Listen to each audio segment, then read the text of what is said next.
നമ്മുടെ കർത്താവും രക്ഷിതാവുമായ യേശുക്രിസ്തുവിൻ്റെ നാമം மகிமைப்படுமாறாகட்ടെ. நம்முடைய கர்த்தரும் இரட்சகருமாய் இருக்கிற இயேசு கிறிஸ்துவின் நாமம் மகிமைப்படட்டும். ഈ പട്ടാഭിരം ദേശത്ത് ദൈവം നമുക്ക് തന്നിരിക്കുന്ന അനുഗ്രഹിക്കപ്പെട്ട വിശുദ്ധന്മാരുടെ കൂട്ടായ്മയ്ക്കായി ആദ്യമായി ഞാൻ தெய்வத்தை ஸ்துதிக்கும். இந்த பட்டாபுரம் தேசத்தில் வட்டாரம் பட்டணத்தில் கர்த்தர் இப்படிப்பட்ட ஒரு பரிசுத்தவான்களோட ஒரு ஐக்கியத்தையும் ஒரு கூட்டத்தையும் கர்த்தர் எனக்கு தந்தபடியால் முதலாவது கர்த்தரை நான் ஸ்தோத்தரிக்கிறேன்.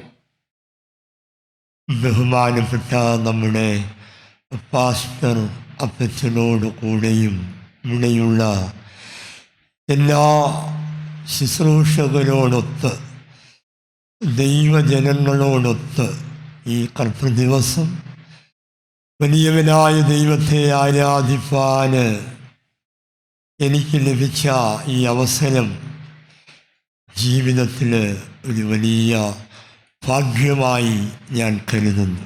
நம்முடைய கனத்துக்குரிய நம்முடைய பாஸ்டரோடும் மற்ற ஊழியக்காரர்களோடும் பரிசுத்த தேவனுடைய பிள்ளைகளோடும் இந்த ஆராதனையில் கர்த்தருடையதான வார்த்தைகளை நாங்கள் பகிர்ந்து கொள்வதற்கு என்னுடைய வாழ்க்கையில் என்னுடைய முழு இருதயத்தோடு நான் கர்த்தரை நன்றி செலுத்துகிறேன். കേരളത്തിലുള്ള എല്ലാ വിശുദ്ധന്മാരുടെയും ദൈവ മക്കളുടെയും സ്നേഹവും പ്രാർത്ഥനയും ഈ സമയം ഞാൻ നിങ്ങളെ എല്ലാവരെയും അറിയിക്കുന്നു. கேரளாவில் உள்ளதான பரிசுத்தவான்களும் அங்கு உள்ளதான விசுவாசிகளுடையதான எல்லா ஜபங்களும் உங்களுக்கு உண்டு என்று சொல்லி இந்த தேவ சமூகத்தில் உங்களுக்கு முன்பாக சொல்லுகிறேன். കേരളത്തിലുള്ള വേലയ്ക്കായി നിങ്ങൾ ഇതുവരെയും പ്രാർത്ഥിച്ചതുപോലെ മേലാലും அதிகമായി പ്രാർത്ഥിക്കണമെന്ന് ഞാൻ அபேஷிക്കുന്നു. கேரளாவில் உள்ளதான ஊழியத்துக்காக நீங்கள் அதிகமாக ஜபித்தது போல இன்னும் அதிகமாக ஜபம் தேவைப்படுகிறது என்று உங்களுக்கு முன்பாக அறிவிக்கிறேன். സ്നേഹബന്ധം, ഈ കൂട്ടായ്മ ബന്ധം കാഹള ശബ്ദം ധ്വനിക്കുന്നത് വരെ നമുക്ക് ഒന്നായി കർത്താവിനെ സ്നേഹിച്ച് സേവിച്ച് മുന്നോട്ട് പോകുവാൻ ദൈവം നമ്മെ സഹായിക്കട്ടെ. இந்த அன்பும் இந்த ஐக்கியமும் கர்த்தருடையதான கால சத்தம் துணிக்கப்பட்டு கர்த்தருடையதான வருகை நாள் வரைக்கும் நம்ம விட்டு பிரியக்கூடாது என்பது கர்த்தர் நம்மளை பாதுகாக்க வேண்டும். കഴിഞ്ഞ ഒരു മീറ്റിങ്ങിന് ഞാനിവിടെ സംബന്ധിക്കുവാൻ ദൈവം എന്നെ സഹായിച്ചു. கடந்த ஒரு சில நாட்களில் நடந்ததான கூட்டங்களில் கலந்து கொள்வதற்கு கர்த்தர் எனக்கு உதவி செய்தார். വളരെ ദൈവ സാന്നിധ്യം അനുഭവിപ്പാൻ കർത്താവ് എനിക്കും സഹായിച്ചു. அதில் தேவனுடைய சமூகத்தை அனுபவிப்பதற்கு கர்த்தர் எனக்கு உதவி செய்தார். തമിഴ്നാട്ടിൽ നിന്ന് പോകുവാൻ എനിക്ക് ഇഷ്ടം തോന്നുന്നില്ല. திரும்ப இங்கிருந்து போவதற்கு எனக்கு கொஞ்சம் கூட இஷ்டம் இல்லை. ഇവിടെ നല്ല സന്തോഷമായി, ரொம்ப சந்தோஷமா இருக்கு. ഹല്ലേലൂയാ. എല്ലാവരും ശക്തിയോടെ ஒரு அல்லேலியா சொல்லுங்கள். எல்லாரும் நல்ல வல்லமையாக ஒரு அல்லேலியா சொல்லுங்கள். ഹല്ലേലൂയാ. அல்லேலூயா. തിരുവചന ധ്യാനത്തിനായി നമുക്ക് വിശുദ്ധ മത്തായിയുടെ സുവിശേഷം നമുക്ക് തുറക്കാം. கர்த்தருடைய வசனத்தின் தியானத்திற்காக நாம் பரிசுத்த மத்தேயுவின் சுவிசேஷத்தை நாம் திருப்பிக் கொள்ளலாம். 9-ാം അധ്യായം 17-ാമത്തെ വാക്യം ദയവായി വായിക്കാം. மத்தேயுவின் சுவிசேஷம் 9வது அதிகாரம் 17வது வசனத்தை தயவாய் வாசியுங்கள். புது திராட்சரசத்தை பழத்துருத்திகளில் வார்த்து வைத்ததை பார்க்கிலும் இல்லை. 17 மொத்தமாய். புது திராட்சரசத்தை பழத்துருத்திகளில் வார்த்து வைக்கிறதும் இல்லை. வார்த்து வைத்தால் துருத்திகள் கிழிந்து போம், ரசமும் சிந்தி போம், துருத்திகளும் கெட்டு போம். புது ரசத்தை புது துருத்திகளில் வார்த்து வைப்பார்கள், அப்பொழுது இரண்டும் பத்திரப்பட்டிருக்கும் என்றார். ദൈവനാമത്തിന് മഹത്വമുണ്ടാകട്ടെ. கர்த்தருடைய நாமம் மகிமைப்படுவதாக.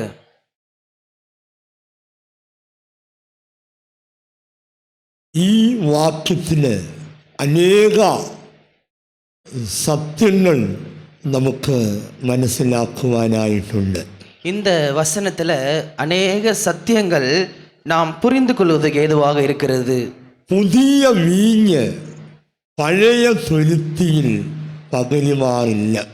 புதிய திராட்சை ரசத்தை பழந்துருத்திகளில் வார்த்து வைக்கிறதில்லை என்கிற ஒரு சத்தியம் இங்கே சொல்லப்படுகிறது. പകർന്നാൽ തുരുത്തി ഒളിഞ്ഞ് വീഞ്ഞ് ഒഴുകിപ്പോകും. அப்படி செய்தால் துருத்திகள் கிழிந்து ரசமும் சிந்தி போகும், തുരുത്തിയും നശിച്ചു പോകും. துருத்திகளும் கெட்டு போகும். പുതിയ വീഞ്ഞ് പുതിയ തുരുത്തിയിലെ പകർന്നു വയ്ക്കുകയുള്ളൂ. புதிய ரசத்தை புது துருத்திகளில் வார்த்து வைப்பார்கள். അങ്ങനെ രണ്ടും ഭദ്രമായിരിക്കും. அப்பொழுது ரெண்டும் பத்திரப்பட்டிருக்கும். ദൈവത്തിന് സ്തോത്രം. கர்த்தருக்கு ஸ்தோத்திரம். ഈ വചനത്തിൻ്റെ അടിസ്ഥാനത്തിൽ ഒരു ചെറിയ മെസ്സേജ് നിങ്ങൾക്ക് നൽകുവാൻ കർത്താവിൽ ഞാൻ ആഗ്രഹിക്കുന്നു. இந்த வசனத்தினுடைய அடிப்படையில் கர்த்தருடையதான ஒரு சிறிய ஒரு வெளிப்பாடுகளை உங்களுக்கு தர விரும்புகிறேன். ഈ തുരുത്തി എന്ന് പറഞ്ഞാൽ എന്താണെന്ന് നിങ്ങൾക്കറിയാം. இந்த துருத்தி என்று சொன்னால் அது என்னென்று சொல்லி உங்களுக்கு தெரியும். പഴയ കാലത്ത് വീഞ്ഞ് മുതലായ ദ്രാവക വസ്തുക്കൾ സൂക്ഷിച്ചു വെക്കുന്നത് ഈ തുരുത്തിയിലായിരുന്നു. பழைய காலங்களில் இந்த இப்படிப்பட்ட திராட்சை ரசங்களை பதப்படுத்தி பத்திரப்படுத்தும்படியாக இந்த துருத்திகளில் அவர்கள் பாதுகாப்பார்கள். ഇത് മൃഗങ്ങളുടെ തോലുകൊണ്ട് ഉണ്ടാക്കപ്പെട്ടവയാണ്. இவைகள் மிருகங்களுடைய தோள்களை கொண்டு உருவாக்கப்பட்டதா இருக்கிறது. ആത്മീയമായി ഇന്ന് പകൽ നാം ചിന്തിക്കുമ്പോൾ ஆவிக்குரிய பிரகாரமாக இந்த காலை வேளை நாம் சிந்திக்கும் போது ഈ തുരുത്തി എന്ന് പറയുന്നത് മനുഷ്യന്റെ ഹൃദയത്തെ കാണിക്കും. இந்த துருத்தி என்று சொல்லுகிறது மனுஷனுடைய இருதயத்தை காண்பிக்கிறது, അല്ലെങ്കിൽ നമ്മുടെ ജീവിതത്തെ കാണിക്കുന്നു, இல்லை என்றால் நம்முடைய வாழ்க்கையை அது காண்பிக்கிறது, അല്ലെങ്കിൽ നമ്മുടെ സ്വഭാവത്തെ കാണിക്കും, இல்லை என்றால் நம்முடைய சுபாவத்தை இது காண்பிக்கிறது. രണ്ടാമதாக ഈ വീഞ്ഞ് എന്ന് പറയുന്നത് ഉയരത്തിൽ നിന്നുള്ള ദൈവീകമായ ആശീർവാദങ്ങളെ കാണിക്കും. இரண்டாவது இந்த திராட்சரசம் என்பது உன்னதத்திலிருந்து உண்டாகிறதான ஆசீர்வாதத்தை இது காண்பிக்கிறது. ലോകത്തിൽ നാം ജീവിക്കുമ്പോൾ എല്ലാ നിലയിലും പഴയതിൽ നിന്ന് ഒന്ന് പുതിയതിലേക്ക് വരാൻ எல்லாரும் ஆதரிக்கின்றனர். உலகத்தில் இருக்கிறதான எல்லாருமே ஒரு பழைய நிலைமையிலிருந்து ஒரு புதிய நிலைமைக்கு வர வேண்டும் என்று சொல்லி தான் விரும்புவார்கள். പഴയ വീട് ഒന്ന് മാറ്റി ലേറ്റസ്റ്റ് മോഡൽ ഒരു വീട് പണിയണമെന്ന് എല്ലാവരും ആഗ്രഹിക്കുന്നതാണ്. பழைய வீடு எல்லாம் மாற்றி ஒரு புதிய ஒரு நல்ல ஒரு அழகான வீட்டை கட்ட வேண்டும் என்று சொல்லி அவர்கள் விரும்புவார்கள். പഴയ കാറ് മാറ്റി ലേറ്റസ്റ്റ് മോഡൽ ഒരു നല്ല കാറ് വേണമെന്ന് എല്ലാവരും ആഗ്രഹിക്കും. பழைய கார் எல்லாம் அவர்கள் மாற்றி இப்பொழுது லேட்டஸ்ட் மாடல்ல ஒரு கார் வாங்க வேண்டும் என்று விரும்புவார்கள். ഇങ്ങനെ ഭൗതികമായി ഒരു മാറ്റം ആഗ്രഹിക്കുന്നവരാണ് മനുഷ്യർ. ஒரு பூமிக்குரியதான விஷயத்தில் ஒரு மாற்றத்தை உண்டாக்க வேண்டும் என்று சொல்லி அவன் விரும்புகிறவன்.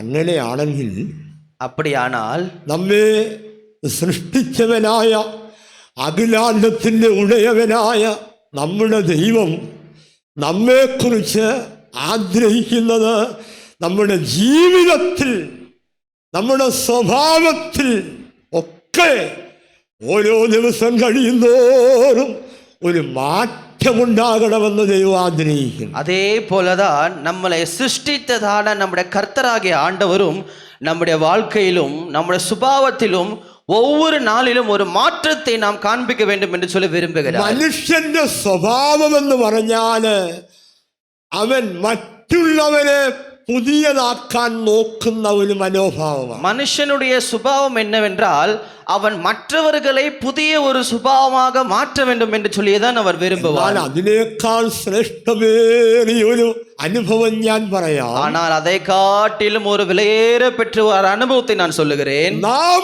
പുതിയതായാൽ നമ്മുടെ കൂടുള്ളവരെല്ലാം പുതിയതാകും. நாம் புதிதாக்கப்பட்டால் நம்மோடு கூட இருக்கிற எல்லாரும் புதிதாக்கப்படுவார்கள். ഓട്ടോമാറ്റിക് നമ്മള് പുതിയതായിരുന്നാൽ നമ്മുടെ കൂടുള്ളവര് എല്ലാവരും പുതിയ. நாம் நம்மில் புதிதாக்கப்பட்டு கொண்டிருந்தால் நம்மோடு கூட இருக்கிற எல்லாரும் புதிதாக்கப்பட்டு கொண்டிருப்பார்கள். കുടുംബത്തിൽ ഭർത്താവ് ഭാര്യയെ കുറ്റം പറയുന്നു, ഭാര്യ ഭർത്താവിനെ കുറ്റം പറയുന്നു, മക്കള് മാതാപിതാക്കളെ കുറ്റം പറയുന്നു, മാതാപിതാക്കൾ മക്കളെ കുറ്റം പറയുന്നു. ഇതൊന്ന് അവസാനിപ്പിച്ചിട്ട് குடும்பத்துல கணவன் மனைவியை குற்றம் கண்டுபிடிக்கிறது, மனைவி கணவனை குற்றம் சாட்டுகிறது, பிள்ளைகள் பெற்றோரை குற்றம் சாட்டுகிறது, பெற்றோர்கள் பிள்ளைகளை குற்றம் சாட்டுகிறது.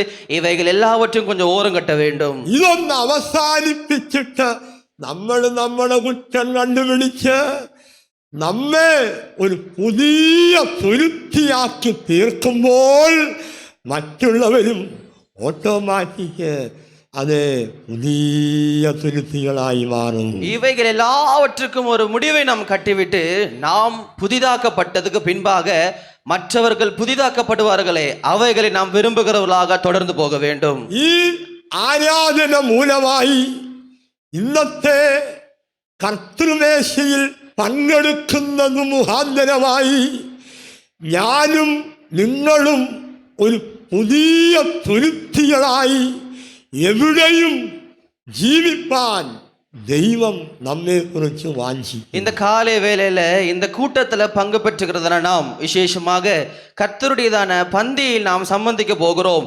நம்ம எல்லாரும் புதிய துருத்திகளாக மாற்றப்பட்டு அநேகருக்கு நாம் பிரயோஜனம் உள்ளவர்களாக மாற வேண்டும். തുരുത്തി പുതിയതാക്കപ്പെട്ടെങ്കിൽ മാത്രമേ അതിൽ സൂക്ഷിക്കുന്ന വീഞ്ഞ് അത് നശിക്കാതിരിക്കത്തുള്ളൂ. துருத்தி புதிதாக்கப்பட்ட மாத்திரம்தான் அதுல அதுல நல்ல காரியமான அந்த திராட்சரசமானது பாதுகாப்பாக பத்திரப்பட்டிருக்கும். നമ്മുടെ ജീവിതമാകുന്ന തുരുത്തി, നമ്മുടെ സ്വഭാവമാകുന്ന തുരുത്തി ഓരോ ദിവസവും വിശുദ്ധീകരിക്കപ്പെട്ടുകൊണ്ടിരിക്കണം. நம்முடைய வாழ்க்கையாகிய துருத்தி, நம்முடைய சுபாவமாகிய துருத்தி ஒவ்வொரு நாளும் அது புதிதாக்கப்பட்டு கொண்டே இருக்க வேண்டும். എങ്കിൽ മാത്രമേ ഉയരത്തിൽ നിന്ന് നമ്മുടെ മേൽ വന്നിറങ്ങിക്കൊണ്ടിരിക്കുന്ന ദൈവീക ആശീർവാദങ്ങൾ നമ്മുടെ ജീവിതത്തിൽ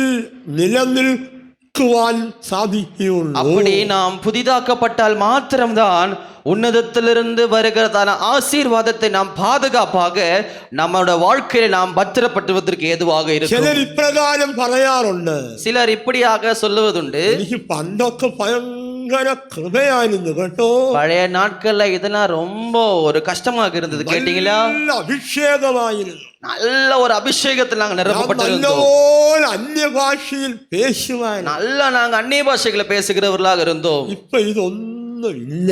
இப்போ இதெல்லாம் ஒண்ணுமே இல்ல. എവിടെ പോയി? எங்க போச்சு? ആര് കൊണ്ടുപോയി? யார் இவைகளை எடுத்துக்கொண்டு போனா? എന്താ കാരണം? காரியம் என்னன்னு தெரியுமா? നമ്മുടെ തുരുത്തി ശുദ്ധീകരിക്കപ്പെട്ടതല്ല. അതുകൊണ്ടാണ് ദൈവീക അനുഗ്രഹങ്ങൾ നമ്മുടെ ജീവിതത്തിൽ നിലനിൽക്കുവാൻ കഴിയാതെ പോകുന്നത്. நம்முடையதான துருத்தி, அதாவது நம்முடைய வாழ்க்கையில இவைகள் புதிதாக்கப்பட்டிருந்தால் தேவன் தந்ததான ஆசீர்வாதங்கள் ஒரு நாளும் நம்மளை விட்டு எடுத்துக்கொள்ளாமல் நிலை நின்று கொண்டிருக்கும். ദൈവത്തിന് മഹത്വം ഉണ്ടാകും. கர்த்தருக்கு மகிமை உண்டாவதாக. ഈ ദിവസങ്ങളിലെ പ്രാർത്ഥനയുടെ ഫലമായി ദൈവസന്നിധിയിൽ വന്ന് മുട്ടുമടക്കി പ്രാർത്ഥിച്ചതിന്റെ ഫലമായി இந்த காலை வேளையில ஜெபத்தினுடைய பலமாக தேவ சமூகத்துல நாம் முழங்கால் படியிட்டதுக்கு பலமாக യേശു ക്രിസ്തുവിന്റെ പുണ്യാക രക്തത്തിനാൽ അവന്റെ വിശുദ്ധ വചനത്തിനാൽ അവന്റെ പരിശുദ്ധാത്മാവിനാൽ ഞാൻ വിശുദ്ധീകരിക്കപ്പെട്ടു എന്ന് എത്ര പേർക്ക് ഈ പകൽക്കാലം പറയുവാൻ കഴിയും? இயேசு கிறிஸ்துவினுடையதான விலையேறப்பெற்ற இரத்தத்தினாலும் அவருடையதான வார்த்தையினாலும் அவருடைய ஆவியினாலும் நான் முழுமையாக பரிசுத்தப்பட்டிருக்கிறேன் என்று சொல்லி இந்த காலை வேளையிலே உங்களால் எத்தனை பேரால சொல்ல முடியும்? ആ ഒരു ഉറപ്പ് നിങ്ങൾക്കുണ്ടെങ്കിൽ, அவர்களுக்கு ஒரு உறுதி இருக்கும் என்றால், ആ ഒരു ധൈര്യത്തോടെ നിങ്ങൾ தெய்வம் முன்பாக இരിക്കുമെങ്കിൽ அவர்கள் தேவ சமூகத்துக்கு முன்பாக தைரியமாக இருப்பார்கள் என்றால், നിങ്ങൾ ഈ ആരാധന കഴിഞ്ഞ് എഴുന്നേറ്റ് പോകുന്നതിന് മുൻപ് ഉയരത്തിൽ നിന്ന് ഒരു പുതിയ വീഞ്ഞ് നിങ്ങളുടെ മേൽ വരുവാൻ പോകുന്നു. இந்த ஆராதனை முடிந்துட்டு நீங்கள் வீட்டுக்கு கடந்து போவதற்கு முன்பாகவே உன்னதத்திலிருந்து ஒரு பெரிய ஒரு வல்லமை ஆசீர்வாத திராட்சரசத்தை கர்த்தர் துருத்தில வார்த்து வைப்பார். പുതിയ തുരുത്തിയിലേക്ക് മാത്രമേ പുതിയ വീഞ്ഞ് കർത്താവ് പകരുകയുള്ളൂ. புது துருத்தியிலே மாத்திரம்தான் கர்த்தர் புதிய திராட்சரசங்களை வார்த்து வைப்பார். നിങ്ങളുടെ തുരുത്തിയെ നിങ്ങൾ സൂക്ഷിക്കുമെങ്കിൽ, உங்களுடையதான துருத்தியை நீங்கள் பாதுகாப்பா வைக்கவில்லை നിങ്ങളുടെ என்றால், ഉള്ളിൽ വരുന്ന ദൈവീക ആശീർവാദങ്ങളും സുഭദ്രമായിരിക്കും, സൂക്ഷിക്കപ്പെട്ടതായിരിക്കും. உங்களுடையதான உன்னதத்திலிருந்து வருகிற அந்த ஆசீர்வாதங்கள் உங்களுக்கு பத்திரமாக பாதுகாக்கப்பட்டிருக்கும். ദൈവത്തിന് മഹത്വം ഉണ്ടാകും. கர்த்தருக்கு மகிமை உண்டாவதாக. ഈ വീഞ്ഞിന്റെ ഒരു 4 അനുഭവത്തെ കുറിച്ച് ഇന്ന് പകൽ നമുക്ക് ധ്യാനിക്കാം. இந்த திராட்சரசத்தை குறித்து இந்த காலை வேளையில ஒரு 4 காரியங்களை நாம் விவரமாக பார்ப்போம். ദൈവത്തിന് സ്തോത്രം. கர்த்தருக்கு ஸ்தோத்திரம். ആ 4 കാര്യങ്ങൾ നിങ്ങൾ ശ്രദ്ധയോടെ കേട്ട് அந்த 4 காரியங்களையும் நீங்கள் கவனமாக கேட்டு നമ്മുടെ ജീവിതത്തെ ഒന്ന് ശോധന ചെയ്ത് நம்முடைய வாழ்க்கையை கொஞ்சம் ஆராய்ந்து பார்த்து, ഞാൻ ദൈവമുൻപാകെ കുറ്റമറ്റ മനസാക്ഷിയോടെ ആയിരിക്കുന്നു എന്ന് ഉറപ്പുവരുത്തി நான் தேவனுக்கு முன்பாக குற்றமற்ற மனசாட்சி உள்ளவனாக இருக்கிறேன் என்றதை நீங்கள் உணர்ந்து, ഈ കർത്തൃമേശ ശുശ്രൂഷയുടെ ഭാഗവാക്കുകളായി നമുക്ക് തീരാം. இந்த கர்த்தருடையதான பந்தியின் ஊழியத்தை தேவ சமூகத்தை நாம் அனுபவிப்பதற்கு நம்மளால கூடும். ദൈവത്തിന്റെ മഹത്വം. கர்த்தருக்கு மகிமை உண்டாவதாக.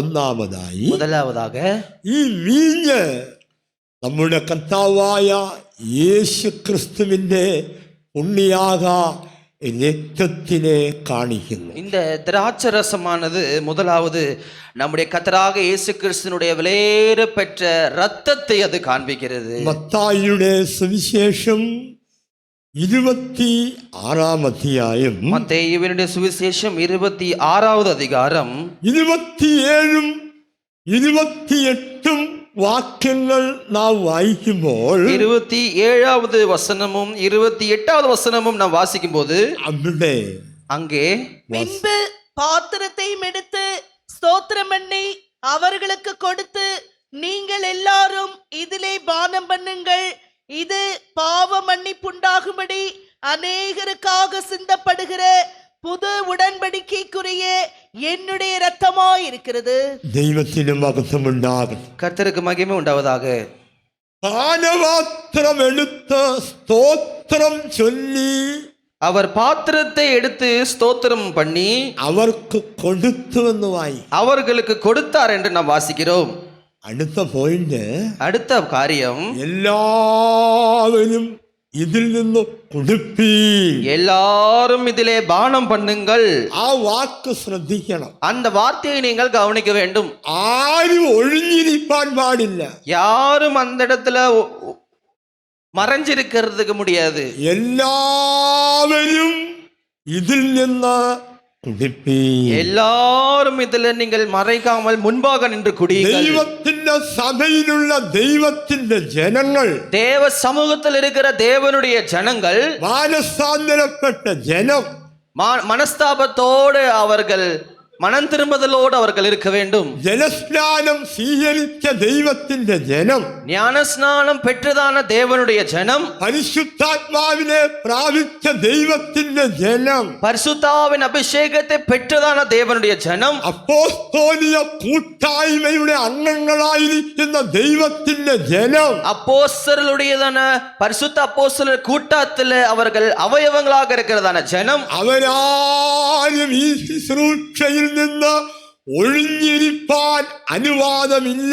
அவர்கள் இந்த தேவ சமூகத்துல ஒளிந்திருப்பதுக்கும் மறைந்திருப்பதற்கும் அவர்களுக்கு அனுமதி கிடையாது. എന്തെങ്കിലും അറിഞ്ഞോ അറിയാതെയോ നിങ്ങളുടെ ജീവിതത്തിൽ എന്തെങ്കിലും സംഭവിച്ചിട്ടുണ്ടെങ്കിൽ, உங்களுக்கு தெரிந்தோ தெரியாமலோ உங்களோட வாழ்க்கையில நிறைய காரியங்கள் நடந்திருக்கும் என்றால் കർത്താവിനോട് ഏറ്റുപറയേ. நீங்கள் ஆண்டவரோடு அறிக்கையிட வேண்டும். നമുക്ക് ദൈവം തന്നിരിക്കുന്ന നടത്തിപ്പുകാരോട് അത് നിങ്ങൾ പറയണം. நீங்கள் தேவன் உங்களுக்கு தந்திருக்கிற நடத்திப்பின் பிரகாரம் நடத்திப்புக்காரர்களுக்கு அதை சொல்ல வேண்டும். അവരത് കേട്ട് നിങ്ങൾക്കൊരു ആലോചന തരും. அவர்கள் அதை கேட்டு உங்களுக்கு ஒரு ஆலோசனை சொல்லுவார்கள். അങ്ങനെ ആ ആലോചനയിൽ പടി നിങ്ങൾ ശുദ്ധീകരിക്കപ്പെടണം. அவர்களுடைய ஆலோசனையின்படி நீங்கள் சுத்திகரிக்கப்படுவீர்கள். ദൈവത്തോട് മാത്രമല്ല, கர்த்தரோடு மாத்திரமல்ல, നമുക്ക് ദൈവം തന്നിരിക്കുന്ന നടത്തിപ്പുകാരോട് നമ്മുടെ ജീവിതത്തിലെ പാളിച്ചകൾ അറിയിക്കണം.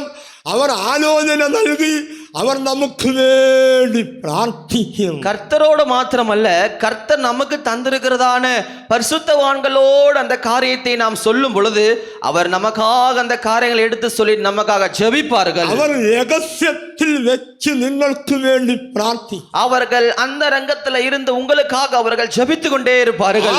பிரார்த்தனை தெய்வ அங்கீகரிக்கும். அந்த ஜெபத்தை கர்த்தர் கேட்பார். அதே இயேசுவின் இரத்தத்தினால் நீங்கள் ശുദ്ധീകരിക്കപ്പെടുക മാത്രമല്ല നീതീകരിക്കപ്പെടുകയും ചെയ്യും. சிந்தப்பட்டதான ஆண்டவர் ரத்தத்தினால நீங்கள் சுத்திகரிக்கப்பட்டதான மாத்திரமல்ல, நீங்கள் நீதிமான்களாகவும் நீதிகரிக்கப்படுவீர்கள். എന്താണ് നീതീകരണം എന്ന് പറഞ്ഞാൽ, அதுல நீதிகரிக்கப்படுதல் என்றால், നിങ്ങൾ എത്ര വലിയ തെറ്റ് ചെയ്ത വ്യക്തിയായിരുന്നാലും, അതേ നീതീകരണം എന്ന് പറഞ്ഞാൽ നിങ്ങൾ ഇനി ഒരു പാപി അല്ലെന്ന് ദൈവം നിങ്ങൾക്ക് സർട്ടിഫിക്കറ്റ് തരുന്ന അനുഭവമാണ് നീതീകരണം എന്ന് പറയുന്നത്. அந்த மனுஷன் எப்பேற்பட்டதான ஒரு பாவம் செய்தவனாக இருந்தாலும் கூட அவன் நீதிமானாக்கப்படுகிறது என்றால் அவன் இனி ஒருபோதும் பாவி அல்ல, அவனை கர்த்தர் முற்றிலுமாக மன்னித்தார் என்றதுக்கான நீதிகரிக்கப்படுகிறது. ദൈവം നിങ്ങളെ നീതീകരിച്ചു കഴിഞ്ഞാൽ ലോകത്തിലൊരു മനുഷ്യർക്കും നിങ്ങൾക്കെതിരെ ஒரு நூலத கண்டுபிடிக்குவான் കഴിയയില്ല. தேவனால ஒரு மனுஷன் நீதிகரிக்கப்படும் பொழுது உலகத்தில் இருக்கிறதான எந்த மனுஷனும் வந்து உங்களிடத்துல ஒரு குற்றத்தையும் அவர்கள் சொல்ல முடியாது. കാരണം ദൈവ മുൻപാകെ ഞാൻ കുറ്റമറ്റ മനസാட்சியுள்ளவனாയിരിക്കുന്നു. காரணம் நான் தேவனுக்கு முன்பாக குற்றமற்ற மனசாட்சி உள்ளவனாக இருக்கிறேன். ഇന്ന് പകൽ യേശുവിന്റെ പുണ്യാക രക്തത്തിനാൽ ഞാൻ ശുദ്ധീകരിക്കപ്പെട്ട ഒരു പുതിയ തുരുത്തിയായി എന്ന് എത്ര പേർക്ക് ധൈര്യമായി പറയുവാൻ കഴിയും? இந்த காலை வேளையில கர்த்தருடைய வெளியேறப்பட்ட பரிசுத்த ரத்தத்தினால நான் சுத்திகரிக்கப்பட்ட புதிய ஒரு துருத்தியாக மாறி இருக்கிறேன் என்று சொல்லி உங்களில் எத்தனை பேரால சொல்ல முடியும்? യേശുവിന്റെ രക്തം ഒരുവന്റെ ജീവിതത്തിൽ എന്തെല്ലാം ചെയ്യുന്നു എന്ന് തിരുവചനത്തിൽ അനേക വാക്യങ്ങളുണ്ട്. എല്ലാം വായിപ്പാൻ സമയമില്ല. இயேசு கிறிஸ்துவுடைய ரத்தம் ஒரு மனுஷனுடைய வாழ்க்கையில என்னெல்லாம் செய்கிறது என்று சொல்லி வசனங்கள் அநேகர் உண்டு. இப்போது சொல்வதற்கு நமக்கு சமயம் இல்லை. പോയിന്റ് മാത്രം നിങ്ങളുമായി പറയാം. சின்ன குறிப்புகள் மாத்திரம் உங்களுக்கு முன்பாக வைக்கிறேன். യേശുവിന്റെ രക്തം പാപങ്ങളെ ശുദ്ധീകരിക്കുന്ന രക്തം. യേശുവുடையதான ரத்தம் பாவங்களை சுத்திகரிக்கிறதான ரத்தம். യേശുവിന്റെ രക്തം ജീവൻ നൽകുന്ന രക്തം. യേശുவுடைய ரத்தம் ജീവൻ കൊടുக்கிறதான ரத்தம். യേശുവിന്റെ രക്തം പുതുപ്പിക്കുന്ന രക്തം. യേശുவுடைய ரத்தம் புதுப்பிக்கிறதான ஒரு ரத்தம். യേശുവിന്റെ രക്തം കുറ്റമില്ലാത്ത മനസാക്ഷിയെ നൽകുന്ന രക്തം. യേശുவுடைய ரத்தம் குற்றமற்ற மனசாட்சியை தருகிறதான ஒரு ரத்தம். യേശുവിന്റെ രക്തം ജയം നൽകുന്ന രക്തം. യേശുவுடைய ரத்தம் ஒரு ஜெயத்தை கொடுக்கிறதான ரத்தம். പാപത്തിന്റെ മേൽ, பாவத்தின் மேல், ലോകത്തിൻ മേൽ, உலகத்தின் மேல், ജഡത്തിൻ മേൽ, மாமிசத்தின் மேல், അന്ധകാര ശക്തിയുടെ മേൽ, அந்தகார வல்லமைகளுக்கு மேல் ജയം നൽകുന്ന രക്തമാണ് യേശുവിന്റെ രക്തം. ஜெயம் கொடுக்கிறதான ரத்தம் தான் நம்முடைய ஆண்டவராக இயேசு கிறிஸ்துவோட ரத்தம். ഈ രക്തത്താലുള്ള ആശീർവാദങ്ങൾ എന്നെയും നിങ്ങളുടെയും ജീവിതത്തിൽ മരണം വരെയും കർത്താവിന്റെ രണ്ടാമത്തെ വരവ് വരെയും നിലനിർത്തിക്കൊള്ളണം. இந்த கர்த்தருடையதான இரத்தத்துல என்னையும் உங்களையும் கர்த்தருடைய வருகை நாள் வரைக்கும், கர்த்தர் நமக்கு அனுமதிக்கிறதான காலம் வரைக்கும், நம்முடைய மரணம் வரைக்கும் இந்த ரத்தம் பாதுகாக்க வேண்டும். അതിന് എന്നെ ചെയ്യ വേണം? அதுக்கு நாம் என்ன செய்ய வேண்டும்? നമ്മുടെ തുരുത്തിയാകുന്ന ജീവിതം ഓരോ ദിവസവും പുതുതാക്കിക്കൊള്ളണം. நம்முடைய துருத்தியாகிய வாழ்க்கை ஒவ்வொரு நாளும் புதிதாக்கப்பட்டு கொண்டே എല്ലാ இருக்கு. ദിവസവും രാവിലെ എഴുന്നേറ്റ് ஒவ்வொரு நாளும் காலையில எழும்பும் பொழுதெல்லாம் ഒരു ശുദ്ധീകരണം പ്രാപിച്ചിട്ട് വേണം നിങ്ങൾ നിങ്ങളുടെ വേലയ്ക്ക് വേണ്ടി പോകുവാൻ. ஒரு சுத்திகரிப்பை பெற்றுக்கொண்டதுக்கு பின்பாக தான் நீங்கள் வேலைக்கு போக வேண்டும். അങ്ങനെയെങ്കിൽ നിങ്ങൾ പോകുന്ന ഇടത്തെല്ലാം அப்படி நீங்கள் போகிற இடங்களில் எல்லாம் വലിയ ആശീർവാദം നിങ്ങൾക്ക് അനുഭവിപ്പാൻ കഴിയും. ஒரு பெரிய ஒரு ஆசீர்வாதத்தை உங்களால பெற்றுக்கொள்ள முடியும். ദൈവത്തിന് സ്തോത്രം. கர்த்தருக்கு ஸ்தோத்திரம். നമ്മുടെ ജീവിതമാകുന്ന തുരുത്തി நம்முடைய வாழ்க்கையாக துருத்தி அது பாதுகாப்பா இருக்க வேண்டும். വെളിപ്പാട് പുസ്തകം 22-ാം അധ്യായം 14-ാം വാക്യം നാം പഠിക്കുമ്പോൾ வெளிப்படுத்தின விசேஷம் 22வது அதிகாரம் 14வது வசனத்தை நாம் வாசிக்கும் பொழுது മലയാളത്തിൽ ഇങ്ങനാണ്: വസ്ത്രം അലക്കുന്നവൻ ഭാഗ്യവാൻ. തമിഴിൽ വേറൊരു വാക്കാണെന്നോ. மலையாளத்துல வஸ்திரங்களை தோய்க்கிறவன் பாக்கியவான் சொல்லியிருக்கிறது. ஆனால் தமிழ்ல கற்பனைகளின் வேற காரியங்கள் சொல்லியிருக்கிறது. ஜீவ விருட்சத்தின் மேல் அதிகாரம் உள்ளவர்கள் ஆவதற்கும் வாசல்கள் வழியாய் நகரத்திற்குள் பிரவேசிப்பதற்கும் அவருடைய கற்பனைகளின்படி செய்கிறவர்கள் பாக்கியவான்கள். കൽപ്പനകളിൻപടി ചെയ്യണം. கற்பனைகளின்படி நீங்கள் செய்யணும். മലയാളത്തിൽ വസ്ത്രം അലക്കുന്നവൻ ഭാഗ്യവാൻ. மலையாளத்துல வஸ்திரங்களை தோய்க்கிறவன் பாக்கியவான் என்று சொல்லியிருக்கிறது. നമ്മുടെ ജീവിത വസ്ത്രത്തെ നമ്മൾ അലക്കി വെളുപ്പിക്കണം. நம்முடைய வாழ்க்கை என்கிறதான வஸ்திரத்தை நாம் தோய்த்து எடுக்க வேண்டும். എങ്ങനെ അലക്കണം? எப்படி தோய்க்கணும்? എങ്ങനെ വെളുപ്പിക്കണം?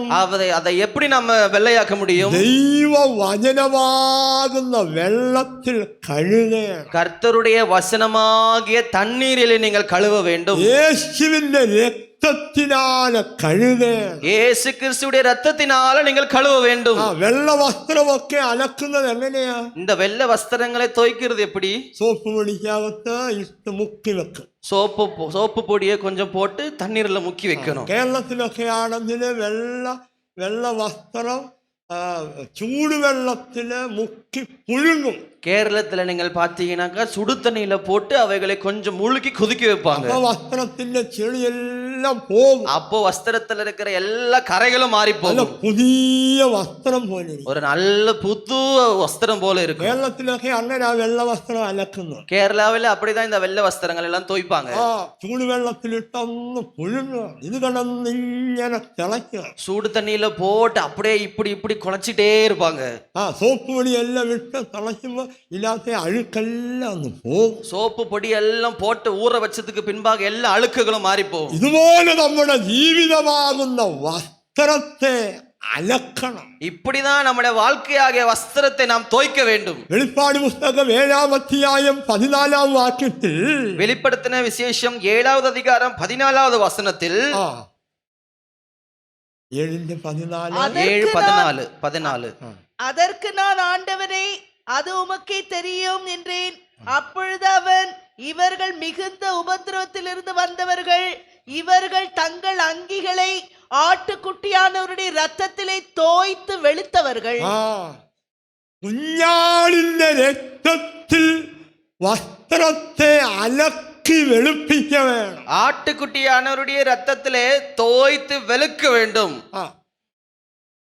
കുഞ്ഞാടിന്റെ രക്തത്തിൽ നമ്മുടെ ജീവിത വസ്ത്രത്തെ മുക്കി വെക്കണം. ஆட்டுக்குட்டியானவருடைய ரத்தத்துல நம்முடைய வாழ்க்கை என்கிற வஸ்திரத்தை நாம் தோய்க்க வெளுக்க வேண்டும். നമ്മുടെ ജീവിതത്തിലെ പരാജയങ്ങൾ, മറ്റു വിഷയങ്ങൾ എല്ലാം നമ്മിൽ നിന്ന് മാറ്റപ്പെടും. அப்பொழுது நம்முடைய வாழ்க்கையில் இருக்கிறதான பல விதமான தீமையான காரியங்களும் மற்ற எல்லா காரியங்களும் அகன்று போகும். എന്നും രാവിലെ എഴുന്നേറ്റ് യേശുവിന്റെ രക്തത്തിനാൽ എന്നെ ശുദ്ധീകരിക്കണമേ എന്ന് പറഞ്ഞ് പ്രാർത്ഥിച്ച് സ്തോത്രം ചെയ്യവേ. காலையில எழும்பினதுக்கு பின்பாக ஆண்டவரே என்ற வாழ்க்கையை நீங்கள் பாதுகாக்கப்படணுமே பாதுகாக்கணுமே என்று சொல்லி நீங்கள் ஜெபித்துக் கொண்டிருக்கிறவர்களாக காணப்பட வேண்டும். അങ്ങനെ യേശുവിന്റെ രക്തത്തിനാൽ ശുദ്ധീകരിക്കപ്പെട്ട ഒരു ദൈവ പൈതന്റെ ജീവിതത്തില് എന്തെല്ലാം അനുഗ്രഹങ്ങൾ ഉണ്ടെന്നറിയാമോ? அப்படி இயேசு கிறிஸ்துவுடைய இரத்தத்தினால தோய்த்து வாழ்க்கையை வெளுத்ததான தேவனுடைய பிள்ளைகளுடைய வாழ்க்கையில உண்டாகிற ஆசீர்வாதங்கள் என்னன்னு உங்களுக்கு தெரியுமா? ദൈവത്തിന്റെ മഹത്വമുണ്ടാകും. கர்த்தருக்கு மகிமை உண்டாவதாக. യേശുവിന്റെ രക്തത്തിനാൽ നമ്മുടെ പാപങ്ങളെല്ലാം കഴുകി വെടിപ്പാക്കും. இயேசு கிறிஸ்துவின் இரத்தத்தினால நம்முடைய பாவங்கள் எல்லாம் கழுவி விட்டார். ശരിയായൊരു മാനസാന്തരം ഉണ്ടാകും. சரியான ஒரு மனம் திரும்புதல் உண்டாகணும். പഴയതൊന്നും പിന്നെ ജീവിതത്തിൽ വരാതെ സൂക്ഷിക്കുക. பழைய காரியங்கள் ஒன்று நம்முடைய வாழ்க்கையில வராதபடிக்கு நாம் பாதுகாக்க வேண்டும். അതാണ് ശരിയായ മാനസാന്തരം. அதுதான் சரியான ஒரு மனம் திரும்புதல். പഴയ കാലത്ത് ആരെങ്കിലും എന്തെങ്കിലും പറഞ്ഞാല് എന്റെ കയ്യ് പൊങ്ങുമായിരുന്നു, ഒരു അടി കൊടുക്കാൻ പൊങ്ങുമായിരുന്നു. பழைய காலத்துல யாராவது ஒரு வார்த்தை சொல்லிட்டாங்கன்னா உடனே என் கையை தூக்கி அவர்களை அடிக்கிறதுக்கு நாங்க போவேன்.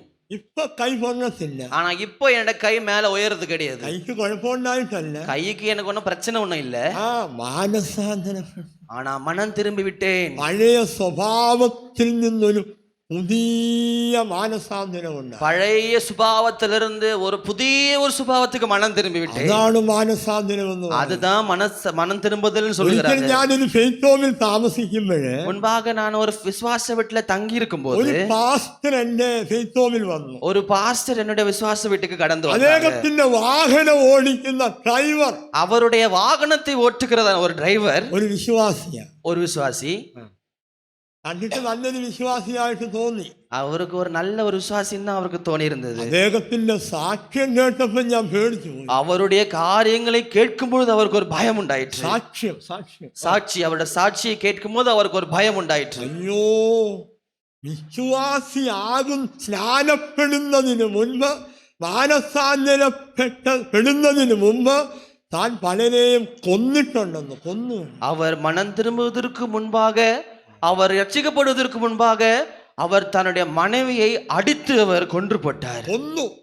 கொன்று போட்டுட்டார், கொலை செஞ்சிட்டார். കൊല ചെയ്തു. അയ്യോ, ഞാൻ പേടിച്ചു. நான் கேட்ட உடனே ரொம்ப பயந்துட்டேன். പാസ്റ്റർ പറഞ്ഞു, ഇന്ന് രാത്രി ഞാൻ ഇവിടെ കിടക്കുക, രാവിലെ പോകുന്നു. ആ പാസ്റ്റർ പറഞ്ഞു. அந்த பாஸ்டர் சொன்னார், இன்னைக்கு ராத்திரி நான் இங்க இருக்க மாட்டேன்னா அப்படி கிளம்பி போயிடுவேன். എനിക്കന്ന് നെഞ്ചില കൊണ്ടുകൊണ്ടാന്ന് നെഞ്ചടിക്കാന്ന്. என் நெஞ்செல்லாம் அப்படியே பட பட பட படன்னு அவருக்கு அப்படியே அடிச்சு கொண்டே இருந்துச்சு. മാനസാന്തരപ്പെട്ടെന്ന് പറഞ്ഞാലും വിശ്വസിക്കാൻ, ஆனா மனம் திரும்பிட்டேன்னு சொன்னாலும் அவரால் நம்ப முடியுமா? അന്ന് രാത്രി ഞാൻ ഉറങ്ങിയതേ ഇല്ല. அன்னைக்கு ராத்திரி நான் தூங்கவே இல்லை. ഞാൻ പോയി ആ ഡ്രൈവറുടെ മുറി നോക്കും, അവൻ എന്ത് ചെയ്യും, ഉറങ്ങുവാണോ എന്തോ ചെയ്യും. அந்த டிரைவருடைய ரூமுக்குள்ளாக போயிட்டு அவன் தூங்குறானா, அவன் என்ன பண்றான்னு பார்த்துக்கிட்டே അവൻ இருந்தேன். പലരെയും കൊല ചെയ്തവനാ, ഇനി എന്നവാ ചെയ്യാൻ. அவன் பல பேரை கொலை செஞ்சவனா இருக்கிறான், இனி என்னெல்லாம் பண்ண போறான்னு தெரியல. എന്റെ ഉറക്കം போயதல்லாத അവൻ നല്ല സൂപ്പറായിട്ട് കിടന്നു. என்னுடைய தூக்கம் நல்லா கெட்டு போச்சு, ஆனா அவன் நல்லா தூங்கி கொண்டே இருக்கிறான். അതാ മാനസാന്തരം. அதான் மனம் திரும்புதல். പഴയത് പിന്നില്ല. பழைய காரியங்கள் இப்போது ஒண்ணுமே இல்ல, எதுவுமே இல்ல. പലരെയും കൊല ചെയ്തു, പക്ഷെ ഇപ്പം பழைய காலத்துல கொலை செஞ்சான். അതാ മാനസാന്തരം. அதுதான் மனம் திரும்புதல். പഴയ സ്വഭാവങ്ങൾ പൂർണ്ണമായും മരിക്കപ്പെടണം. பழைய சுபாவங்கள் பூர்ணமாக அவைகள் மரித்து போகவே. അങ്ങനെയുള്ള ദൈവമക്കൾ എത്ര പേരുണ്ട് ഇവിടെ? அப்படிப்பட்ட தேவண்ட பிள்ளைகள் எத்தனை பேர் இங்க இருக்கிறீங்க? എന്ന് പറയും, ഞാന് 27 ഒക്കെ കഴിഞ്ഞ് 2 ആഴ്ച കുഴപ്പമൊന്നുമില്ല, 3-ാമത്തെ ആഴ്ചയിൽ അറിയാതെ അന്ന് ഓരോന്നു ചെയ്യും. திருவிருந்து கலைஞ்சி 2 நாள் நல்லா இருப்பான், நான் 3வது நாள் எனக்கே தெரியாம நான் மாறி போயிருவேன். അല്ല, இல்ல, அப்படி இல்ல. നിങ്ങൾ പുതിയ തുരുത്തിയാക്കപ്പെടണം. நீங்கள் எல்லாரும் புதிய துருத்திகளாக மாற்றப்பட അങ്ങനെയെങ്കിൽ வேண்டும். ഇന്ന് പകൽ ആരാധന കഴിയുന്നതിന് മുൻപ് നിങ്ങളുടെ തുരുത്തിയാകുന്ന ജീവിതത്തിലേക്ക് ഒരു പുതിയ അനുഗ്രഹം വരാൻ പോവുകയാണ്. அப்படி இந்த காலை வேளை இந்த ஆராதனை முடிப்பதற்கு முன்பாக உங்களுடையதான புதியதான துருத்தியில புதிய ஒரு ஆசீர்வாதத்தை ஊற்றும்படியாக கர்த்தர் இருக்கிறார். വിശ്വസിക്കുന്നു? எத்தனை பேர் விசுவாசிக்கிறீங்க? എനിക്കത് വേണമെന്ന് എത്ര പേർ எனக்கு அது வேணும் என்று எத்தனை பேர் விசுவாசிக்கிறீங்க? മരണം വരെ പുതിയ തുരുത്തിയായി ജീവിക്കണമെന്ന് എത്ര പേർ ആഗ്രഹിക്കുന്നു? மரணம் வரைக்கும் ஒரு புதிய துருத்தியா நான் வாழணும்னு எத்தனை பேர் விசுவாசிக்கிறீங்க? കർത്താവിന്റെ രണ്ടാമത്തെ വരവ് വരെ ഒരു പുതിയ തുരുത്തിയായി ജീവിക്കണമെന്ന് എത്ര പേർ വാഞ്ചിക്കുന്നു? கர்த்தருடைய வருகை வரைக்கும் நான் ஒரு புதிய துருத்தியாக மாற வேண்டும் என்று சொல்லி எத்தனை பேர் நீங்க வாஞ்சிக்கிறீங்க? അങ്ങനെയുള്ളവർ മാത്രം വലതു കരങ്ങളെ ഉയർത്തി ഒരു ഹല്ലേലൂയ சொல்லுங்கள். அப்படிப்பட்டவர்கள் மாத்திரம் வலது கரங்களை உயர்த்தி ஒரு அல்லேலூயா சொல்லுவோம். ഇത്ര ആഗ്രഹമേ ഉള്ളൂ. எவ்வளவு வாஞ்சதான் இருக்குதா?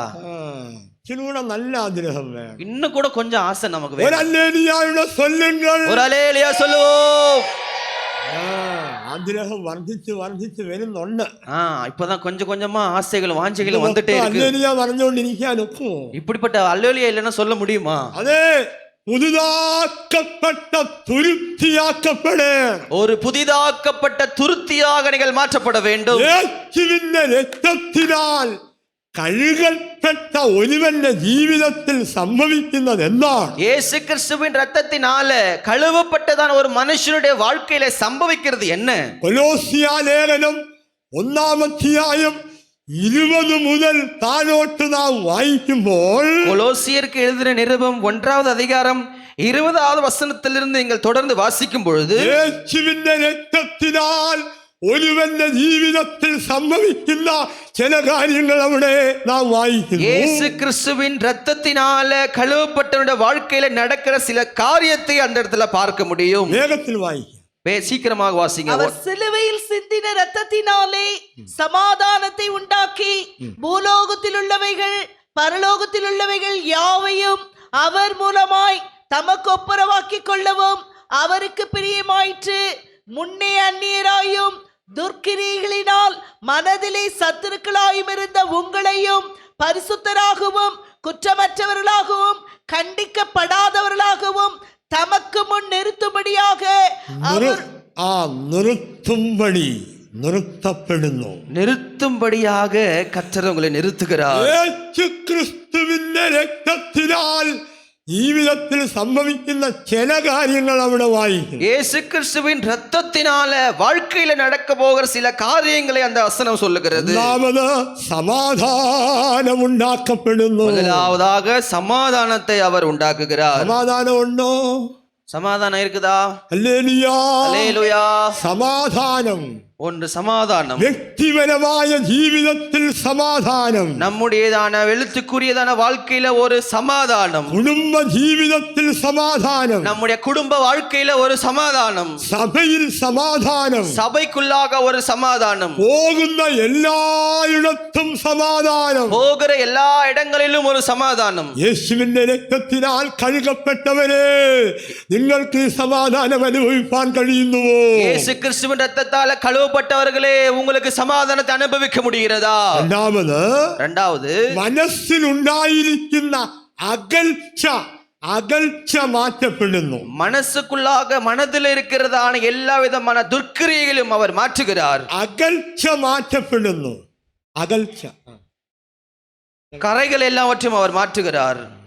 ദൈവത്തിന് സ്തോത്രം. கர்த்தருக்கு ஸ்தோத்திரம். ദൈവത്തോടുള്ള അകൽച്ച, தெய்வத்தோடு உள்ளதான சத்துருக்களாக இருக்கிற சுபாவம், കൂട്ടുവിശ്വാസികളോടുള്ള അകൽച്ച, கூட இருக்கிறதான விசுவாசிகளோடு இருக்கிறதான சத்துருத்துவம், കുടുംബത്തിലുള്ള അകൽച്ച, குடும்பத்தில் இருக்கிறதான சத்துருத்துவம், ഇതെല്ലാം യേശുവിന്റെ പുണ്യാക രക്തത്തിനാൽ മാറ്റപ്പെടുന്നു. அதெல்லாம் இயேசு கிறிஸ்துவுடையதான பரிசுத்த இரத்தத்தினால மாற்றப்படுகிறது. ദൈവത്തിന് സ്തോത്രം. கர்த்தருக்கு ஸ்தோத்திரம். മൂന്നാമത് ഈ രക്തം നമ്മെ വിശുദ്ധരാക്കി മാറ്റുന്നു. இந்த ரத்தம் நம்மளை பரிசுத்தராக மாற்றுகிறது. നാലാമത് ഈ രക്തം നമ്മെ നിഷ്കളങ്കരാക്കി മാറ്റുന്നു. இந்த நாலாவது அடுத்ததாக இந்த ரத்தம் நம்மளை குற்றமற்றவர்களாக மாற்றுகிறது. അഞ്ചാമത് ഈ രക്തം നമ്മെ കുറ്റമില്ലാത്തവരായി യേശു ക്രിസ്തുവിന്റെ മുൻപിൽ നമ്മെ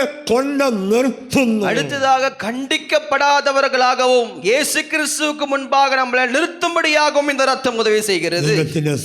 கர்த்தருக்கு ஸ்தோத்திரம். വീഞ്ഞ്, രക്തം യേശു ക്രിസ്തുവിന്റെ പുണ്യാക രക്തത്തിന് നിഴലാകും. திராட்சரசம் இயேசு கிறிஸ்துடையதான விலையேற பெற்ற பரிசுத்த ரத்தத்துக்கு அடையாளமாய் சொல்லப்பட்டிருக்கிறது. നിങ്ങളെയും എന്നെയും യേശുവിന്റെ മുൻപിൽ വിശുദ്ധരായി കൊണ്ടു നിർത്തുന്നത് കഴിവുള്ളത് ഈ യേശുവിന്റെ രക്തത്തിന് മാത്രമേ സാധിക്കുകയുള്ളൂ. உங்களையும் என்னையும் இயேசு கிறிஸ்துவுக்கு முன்பாக நிறுத்தும்படியாக தான் இந்த ரத்தம் நமக்கு உதவி செய்கிறது. ആ രക്തത്തിന് ദൈവമക്കൾ കരങ്ങൾ ഉയർത്തി ഒരു ഹല്ലേലൂയ சொல்லுங்கள். அந்த ரத்தத்திற்காக தேவனுடைய பிள்ளைகள் கரங்களை உயர்த்தி ஒரு அல்லேலூயா சொல்லுவோம்.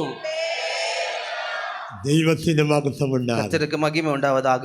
രണ്ടാമത് இரண்டாவது, വീഞ്ഞിന്റെ രണ്ടാമത്തെ അനുഭവം എന്താണ്? திராட்சை ரசத்தினுடைய இரண்டாவது அனுபவம் என்ன? അന്യഭാഷ അടയാളത്തോടുകൂടെ ഉള്ള പരിശുദ്ധാത്മാവിന്റെ നിറവിനെ കാണിക്കുന്നു. அந்நியராக இருக்கிறதான அவர்கள் எல்லாம் மாற்றி பரிசுத்த ஆவியினுடைய வல்லமைக்குள்ளாக உங்களை நடத்தி கொண்டு போகிறது. അപ്പോസ്തല പ്രവൃത്തി 2-ാം അധ്യായത്തിൽ அப்போஸ்தல நடவடிக்கைகள் 2வது அதிகாரத்தில் പെന്തക്കോസ്ത് നാൾ വന്നപ്പോൾ பெந்தேகோஸ்து என்னும் நாள் வந்தபொழுது ഇരുന്നവരെല്ലാം ഒരു സ്ഥലത്ത് കൂടിയിരുന്നു. அவர்கள் எல்லாரும் ஒரு ஸ்தலத்திலே கூடியிருந்தார்கள். അവരുടെ മേൽ പരിശുദ്ധാത്മാവ് അഗ്നി നാവെന്ന പോലെ ഇറങ്ങി அவர்கள் மேல பரிசுத்த ஆவி ஒரு அக்னி நாவுகளை போல அவர்கள் மேல் வந்து ഈ இறங்கினது. സംഭവം കണ്ടപ്പോൾ இந்த சம்பவத்தை கண்ட பொழுது ഈ സംഭവം കാണുകയും കേൾക്കുകയും ചെയ്ത ഒരു കൂട്ടർ എന്താ പറഞ്ഞെന്നറിയാം? இந்த காரியங்களை கண்டவர்களும் கேட்டதான ஒரு கூட்டங்களும் அவர்கள் என்ன சொன்னாங்க தெரியுமா? 2-ാം അധ്യായം 13-ാം വാക്യത്തിൽ 2வது அதிகாரம் 13வது வசனத்தில் അവർ പരിഹസിച്ചുകൊണ്ട് പറയുന്നു, அவர்கள் எல்லாரும் பரியாசம் பண்ணினார்கள். പെന്തക്കോസ്ത് നാളിൽ അന്യഭാഷ അടയാളത്തോടുകൂടെ പരിശുദ്ധാത്മാവിന്റെ അഭിഷേകത്താൽ നിറയുന്നവരെ കണ്ട് പരിഹസിച്ചവർ എന്താണ് പറഞ്ഞത്? பெந்தேகோஸ்தே என்னும் நாளிலே பரிசுத்தாவின் அபிஷேகத்தின் வல்லமை பெற்று அந்நிய பாஷை பேசிக் கொண்டிருந்த அந்த ஜனங்களை பார்த்து அவர்கள் என்ன செய்து கொண்டிருந்தார்கள்? ഇവർ പുതുവീഞ്ഞ് കുളിച്ചവരാണ്, പുതുവീഞ്ഞ് കുളിച്ചവരാണെന്ന് പറഞ്ഞ് അവരെ പരിഹസിക്കുന്നു. அவர்கள் மதுபானத்தினால நிறைந்திருக்கிறார்கள் என்று அவர்களை பரியாசம் பண்ணினார்கள். ഇന്നും അങ്ങനെയുള്ളവരുണ്ട്. இன்னைக்கும் அப்படிப்பட்டவர்கள் இருக்கிறாங்க. ആത്മാവിൽ നിറഞ്ഞ അന്യഭാഷയിൽ പറയുന്നവരെ കണ്ട് അവരെ കളിയാക്കുന്നവരുണ്ട്, പരിഹസിക്കുന്നവരുണ്ട്. ஆவியில நிரம்பி அந்நிய பாஷையை பேசி தேவான்பில நிரப்பப்பட்டுகிறவர்களை பார்த்து பரியாசம் பண்ணுகிற ஒரு கூட்டம் இருக்கிறது. ഞാനും ഒരു കാലത്ത് അങ്ങനെ ആയിരുന്നു. நானும் ஒரு காலத்துல அப்படிதான் இருந்தேன். ഞാൻ കത്തോലിക്ക കുടുംബത്തിലാണ് ജനിച്ചു വളർന്നത്. நான் ஒரு கத்தோலிக்க குடும்பத்துல தான் பிறந்து வளர்க்கப்பட்டேன். കത്തോലിക്കർക്ക് ഈ പെന്തക്കോസ്തുകാരെ ഒന്നും കാണുന്ന ഇഷ്ടമേ അല്ല. இந்த கத்தோலிக்க ஆட்களுக்கு இந்த பெந்தேகோஸ்தக்காரங்களை பார்க்கிறதுக்கு பிடிக்கவே பிடிக்காது. എന്റെ അപ്പൻ എന്നോട് പറഞ്ഞു, പെന്തക്കോസ്തുകാരെ കാണുമ്പോൾ നോക്കല്ല മിണ്ടല്ല, അവർ പിശാചുക്കളാണ്. எங்க அப்பா சொல்லிட்டாரு, பெந்தேகோஸ்த ஆளுங்களை பார்த்தேன்னா பார்க்காத, அவங்ககிட்ட பேசாத, அவங்க எல்லாம் பிசாசு பிடிச்ச ஆளுங்க. അപ്പൊ എനിക്ക് அவனோடு ഒന്നുകൂടെ വൈരാഗ്യം ഉണ്ടായി. இன்னும் அது கேட்ட போது அவங்களோட இன்னும் எனக்கு பெரிய ஒரு வைராக்கியம் உண்டாயிருச்சு. അന്ന് വൈരാഗ്യം ഉണ്ടായി. அந்த நாட்கள் எனக்கு வைராக்கியம் உண்டாயிருச்சு. ദൈവത്തിന് സ്തോത്രം. கர்த்தருக்கு ஸ்தோத்திரம். ഇങ്ങനെ ആരാധന നടന്നുകൊണ്ടിരിക്കുമ്പോഴേ இப்படி ஒரு ஆராதனை நடந்து கொண்டிருக்கிற நேரத்துல ഞാൻ ഈ പെന്തക്കോസ്തുകാരുടെ ആരാധനാലയത്തില് കല്ല് പറക്കി എറിയുമായിരുന്നു. பெந்தேகோஸ்தே நாள் அந்த சர்ச்சில் நடந்த ஆராதனையில இப்படி ஒரு கல் எடுத்து உள்ளுக்குள்ள எரிஞ்சிட்டேன். അതൊരു ഹോബിയാണ്, രസമാണ്. அது எனக்கு நல்ல ஒரு பழக்கமாக நல்ல எனக்கு பிடிச்சிருந்துச்சு. അയ്യോ, അന്ന് കല്ലെറിഞ്ഞ് അവരെല്ലാം കൂടെ പ്രാർത്ഥിച്ച് ഞാനിപ്പം വേണ്ട പെന്തക്കോസ്തുകാരനായി നിൽക്കും. அன்னைக்கு நான் அவங்க உள்ளாக கல் எறிஞ்சிட்டேன், அவங்க ஜெபிச்சிட்டாங்க. இன்னைக்கு நான் ஒரு பெந்தேகோஸ்தக்காரனா இருக்கிறேன். ദൈവത്തിന് സ്തോത്രം. கர்த்தருக்கு ஸ்தோத்திரம். പരിശുദ്ധാത്മാവിന്റെ ശക്തി അത് സത്യമാണ്. பரிசுத்த ஆவியினுடையதான வல்லமை அது உண்மையா இருக்கிறது. യേശു സത്യമാണ്. இயேசு அவர் சத்தியம் உள்ளவராக உண்மையா இருக்கிறார். പരിശുദ്ധാത്മാവ് സത്യമാണ്. பரிசுத்தாவின் வல்லமை ஒரு உண்மைதான். അന്യഭാഷ സത്യമാണ്. அந்நிய பாஷை ஒரு உண்மைதான். ഇത് സത്യമാണോന്ന് അറിയാൻ ഞാനും ഒരു ദിവസം പോയി പ്രാർത്ഥിച്ചു, ദൈവമേ സത്യമാണെങ്കിൽ എനിക്ക് തരണമേ. இது உண்மையா இல்லையான்னு பாக்குறதுக்காக நானும் ஒரு நாள் ஆண்டவர் சமூகத்துல உட்கார்ந்து, ஆண்டவரே எனக்கும் இது உண்மையா இல்லைன்னு எனக்கு காட்டுங்க. രാത്രി 1 മണിയായപ്പോൾ ഉയരത്തിൽ നിന്നൊരു ശക്തി എന്റെ മേൽ വന്നു. ராத்திரி 1 மணி ஆகும்போது உன்னதத்திலிருந்து ஒரு வல்லமை என் மேல வந்து இறங்கினது. അപ്പോഴേക്ക് ഞാൻ അത് ഇരിക്കുന്ന സ്ഥലത്തു നിന്നും പറക്കാൻ തുടങ്ങി. அப்பொழுது அந்த வல்லமை பெற்றுக்கொண்டதுக்கு பின்பாக நான் இருக்கிற இடத்துல இருந்து பறந்து விட்டேன். அப்படி 1 மணி முதൽ രാവിലെ 7 മണി വരെ ഞാൻ ഭൂമിയിലല്ല സ്വർഗത്തിൽ ഇരിക്കുന്നത് പോലെ ഒരു അനുഭവം എനിക്ക് 1 மணியிலிருந்து 7 மணி வரைக்கும் நான் பூமியில இல்ல பரலோகத்தில் இருக்கிறது போல நான் அனுபவித்துக் கொண்டிருந்தேன். പരിശുദ്ധാത്മാവിന്റെ ശക്തിയാൽ നിറയുന്ന അനുഭവം അങ്ങനെയാണ്. பரிசுத்த ஆவியின் வல்லமையினால நிரப்பப்படுகிற அனுபவம் அப்படிதான் இருக்கும். പരിശുദ്ധാത്മാവിനെ പ്രാപിച്ച ദൈവമക്കളെ, பரிசுத்த ஆவியின் வல்லமையை பெற்றுக்கொண்டிருக்கிற தேவனுடைய பிள்ளைகளே, നിങ്ങൾ നന്നായി അന്യഭാഷയിൽ സംസാരിച്ച് ദൈവശക്തിയാൽ നിറയണം. நீங்கள் நன்றாக அந்நிய பாஷைகளை பேசி தேவ வல்லமையினால நிரப்பப்பட வேண்டும். അങ്ങനെയെങ്കിൽ നിങ്ങൾ സൂക്ഷിക്കപ്പെടും. அப்படியானால் நீங்கள் பாதுகாக்கப்படுவீர்கள். ഈ അപ്പോസ്തല പ്രവൃത്തിയിൽ നാം ഇപ്പോൾ വായിച്ചത്, அந்த அப்போஸ்தல நடவடிக்கைகள் இப்போ வாசித்தது, അവർക്ക് ഇത് വീഞ്ഞു കുടിച്ച് മത്തരായവരെ പോലെ തോന്നിയെന്നാണ്. அவர்கள் மதுபானத்தை குடித்து நிறைந்திருக்கிறார்களை போல் அவர்களுக்கு தெரிந்தது. അന്നത്തെ പ്രാസംഗികനായ പത്രോസ് എഴുന്നേറ്റ് അവർക്ക് മറുപടി നൽകി. அப்பொழுது அவர் பிரதான அப்போஸ்தலனாகிய பேதுரு அவர்களுக்கு முன்பாக எழுந்து நின்று அவர்களுக்கு என்ன சொன்னார்? 2-ാം അധ്യായം 15-ാം വാക്യത്തിൽ നാം വായിക്കുന്നു. 2-ாம் அதிகாரம் 15-வது வசனத்துல வாசிக்கும் போது, நீங்கள் நினைக்கிறபடி இவர்கள் வெறி கொண்டவர்கள் அல்ல, பொழுது விடிந்து 3ஆம் மணி வேலையாயிருக்கிறதே. 17-ാം വാക്യം, கடைசி நாட்களில் நான் மாம்சமான யாவர் மேலும் என் ஆவியை ஊற்றுவேன். அப்பொழுது உங்கள் குமாரரும் உங்கள் குமாரத்திகளும் தீர்க்க தரிசனம் சொல்லுவார்கள். உங்கள் வாலிபர் தரிசனங்களை அடைவார்கள். உங்கள் மூப்பர் சொப்பனங்களை காண்பார்கள்.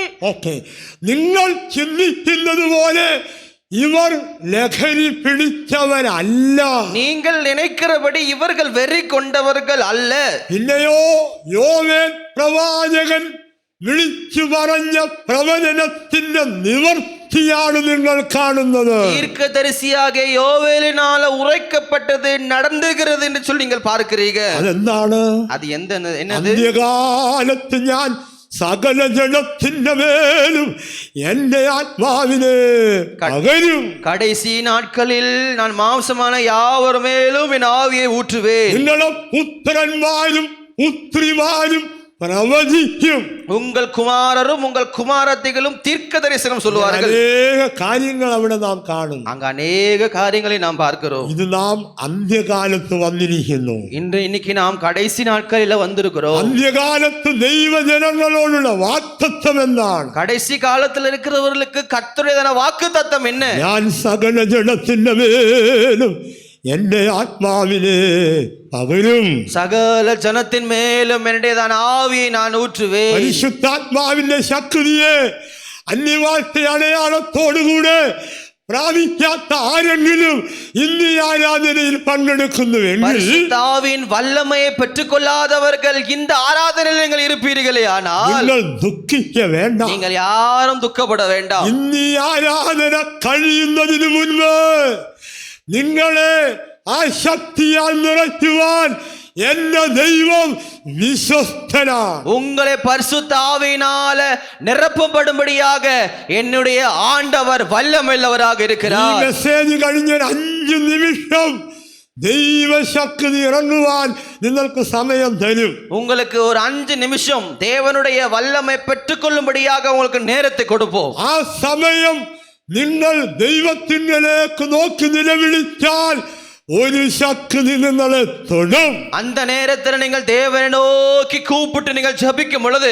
ஒரு பெரிய ஒரு வல்லமையானது உங்களை சந்திக்கும். ഇതൊരു നല്ല സമയമാകും. இது ஒரு நல்ல ஒரு நேரமா இருக்குது. അനുഗ്രഹത്തെ പ്രാപിക്കുവാൻ നല്ലൊരു സമയം. ஆசீர்வாதத்தை பெற்றுக்கொள்ளும்படியாக இது ஒரு நல்ல ஒரு நேரம். ഇന്ന് പകൽ ഈ ദൈവവചനം ഈ ആരാധനാലയത്തിൽ ഇരിക്കുന്ന എല്ലാവരുടെ മേലും നിവർത്തിയാകട്ടെ എന്ന് കർത്താവിന്റെ ശുശ്രൂഷകരായ ഞങ്ങൾ ആത്മാർത്ഥമായി പ്രാർത്ഥിക്കുന്നു. இந்த காலை வேளையில இந்த தேவனுடைய வசனத்தின்படியே இங்க இருக்கிறதான எல்லாருக்கும் நிறைவேற வேண்டும்படியாக கர்த்தருடைய ஊழியக்காரர்களாக எங்களுடையதான வாஞ்சியாக ஜெபமாக இருக்கிறது. എഫേസ്യ ലേഖനം 5-ാം അധ്യായം 18 മുതലുള്ള വാക്യങ്ങൾ നാം വായിക്കുമ്പോൾ எபேசியருக்கு எழுதின நிருபம் 5வது அதிகாரம் 18ஆம் வசனத்துக்கு கீழாக வாசிக்கும் അവിടെ பொழுது അപ്പോസ്തലനായ പൗലോസ് എഫേസ്യർക്ക് ലേഖനം എഴുതുമ്പോൾ താൻ ഇപ്രകാരം രേഖപ്പെടുത്തിയിരിക്കുന്നു. அவர் எபேசியருக்கு நிருபத்தை எழுதும் பொழுது இப்படியாக அவர் அவர்களுக்கு விவரித்து காட்டிக் கொண்டிருக்கிறார். ആത്മാവ് നിറഞ്ഞവനായി ஆவியினால நீங்கள் நிறைந்தவர்களாக കീർത്തനങ്ങളാലും സ്തുതികളാലും ആത്മീയ ഗീതങ്ങളാലും തമ്മിൽ സംസാരിക്കും. நீங்கள் சங்கீதங்களினாலும் கீர்த்தனைகளினாலும் ஒருவருக்கு ஒரு நீங்கள் புத்தி சொல்ல வேண்டும். നിങ്ങളുടെ ഹൃദയത്തിൽ കർത്താവിന് പാട്ടുപാടേണം. உங்களுடைய இருதயத்தில் நீங்கள் கர்த்தரை பாடி கீர்த்தனம் பண்ண வேண்டும். നമ്മുടെ കർത്താവായ യേശു ക്രിസ്തുവിന്റെ നാമത്തിൽ ദൈവവും പിതാവുമായവന് എല്ലായ്പ്പോഴും എല്ലാറ്റിനും വേണ്ടി സ്തോത്രം ചെയ്യ വേണം. நம்முடைய கர்த்தராகிய இயேசு கிறிஸ்துவின் நாமத்தினாலே எப்பொழுதும் எல்லாவற்றுக்காகவும் நீங்கள் தேவனை ஸ்தோத்திரிக்க வேண்டும். ആത്മാവിൽ നിറഞ്ഞവനായി ദൈവത്തിന് സ്തോത്രം ചെയ്യ വേണം. நீங்கள் ஆவியில நிரப்பப்பட்டவர்களாக தேவனை ஸ்தோத்திரம் பண்ண வேண்டும். സ്തോത്രം ചെയ്യ വേണം. ஸ்தோத்திரம் பண்ண வேண்டும். കഴിഞ്ഞ രാത്രിയിൽ സ്തോത്രത്തിന്റെ ചില കാര്യങ്ങൾ ഞാനിവിടെ പറഞ്ഞു. கடந்த ராத்திரியில ஸ்தோத்திரத்தினுடைய சில காரியங்களை நான் நீங்க சொல்லியிருந்தேன். നമ്മുടെ ആരംഭകാലത്ത് വേലയുടെ ആരംഭകാലത്ത് നടന്നൊരു സംഭവം ഞാൻ കേട്ടിട്ടുണ്ട്. நம்முடைய ஊழியத்தினுடைய ஆரம்ப காலத்துல நடந்ததான ஒரு சம்பவத்தை நான் சொல்லியிருந்தேன். നമ്മുടെ പാസ്റ്റർ പോൾ അപ്പച്ചന് പാസ്റ്റർ പോൾ അവർക്ക് യാത്ര ചെയ്യാനൊരു കാറ് വേണം. കാറ് நம்முடைய பழைய பாஸ்டர் பாலுடையதான ஆரம்ப ஊழியங்களை ஒரு கார் அவருக்கு தேவைப்பட்டதா இருந்தது. ഞാൻ ആരംഭകാലത്തൊന്നും ഇല്ലായിരുന്നു, ഞാൻ കേട്ടത് പറഞ്ഞതാ. நான் ஆரம்ப காலத்துல நான் ஒண்ணும் இல்லை, இதெல்லாம் நான் கேட்டதான காரியங்கள். അപ്പോൾ രാവിലെ ഫെയ്ത്തോമിലെ പ്രാർത്ഥനയ്ക്ക് காலையில நாங்கள் விசுவாச வீட்டுல ஜெபிப்பதற்கு நாங்கள் கடந்து പാസ്റ്റർ പോൾ അപ്പച്ചൻ പറഞ്ഞു നമുക്കൊരു കാറ് കർത്താവ് തന്നതിനായി സ്തോത്രം ചെയ്യാം. அப்பொழுது பாஸ்டர் பால் சொன்னாரு, நமக்கு கர்த்தர் ஒரு காரை கொடுத்ததுக்காக நம்ம எல்லாரும் ஸ்தோத்திரம் பண்ணுவோம். തരേണ്ടതിനായിട്ടെന്നല്ല, തന്നു കഴിഞ്ഞതിനായി സ്തോത്രം ചെയ്യാം. தரப்போவதற்காக ஸ்தோத்திரம் பண்ணல, எனக்கு கார் தந்ததுக்காக ஸ்தோத்திரம் பண்ண சொன்னார். എല്ലാവരും സ്തോത്രം ചെയ്യും. எல்லாரும் எப்படி ஸ்தோத்திரம் பண்ணினார்கள். സ്തോത്രം സ്തോത്രം ஸ்தோத்திரம் ஸ்தோத்திரம் ஸ்தோத்திரம். കുറച്ച് കഴിഞ്ഞപ്പോഴേ கொஞ்ச நேரம் கழிந்ததுக்கு பின்பாக അവിടെ ഇരുന്ന ഒരു ബ്രദറിനോട് ചിന്ന ബ്രദറിനോട് പാസ്റ്റപ്പച്ചൻ പറഞ്ഞു, പോയി നോക്ക്, വെളിയിൽ പോയി നോക്ക്, പോയി. அங்க இருந்ததான ஒரு சின்ன பிரதர் கிட்ட சொன்னார், கூப்பிட்டு சொன்னாரு, போ வெளியே போய் பாரு, போ വെളിയിൽ പോയി നോക്ക്. வெளியே போய் பாரு. ആ ബ്രദർ പോയി നോക്കിയപ്പോ அந்த பிரதர் வெளியில போய் பார்த்தாரு.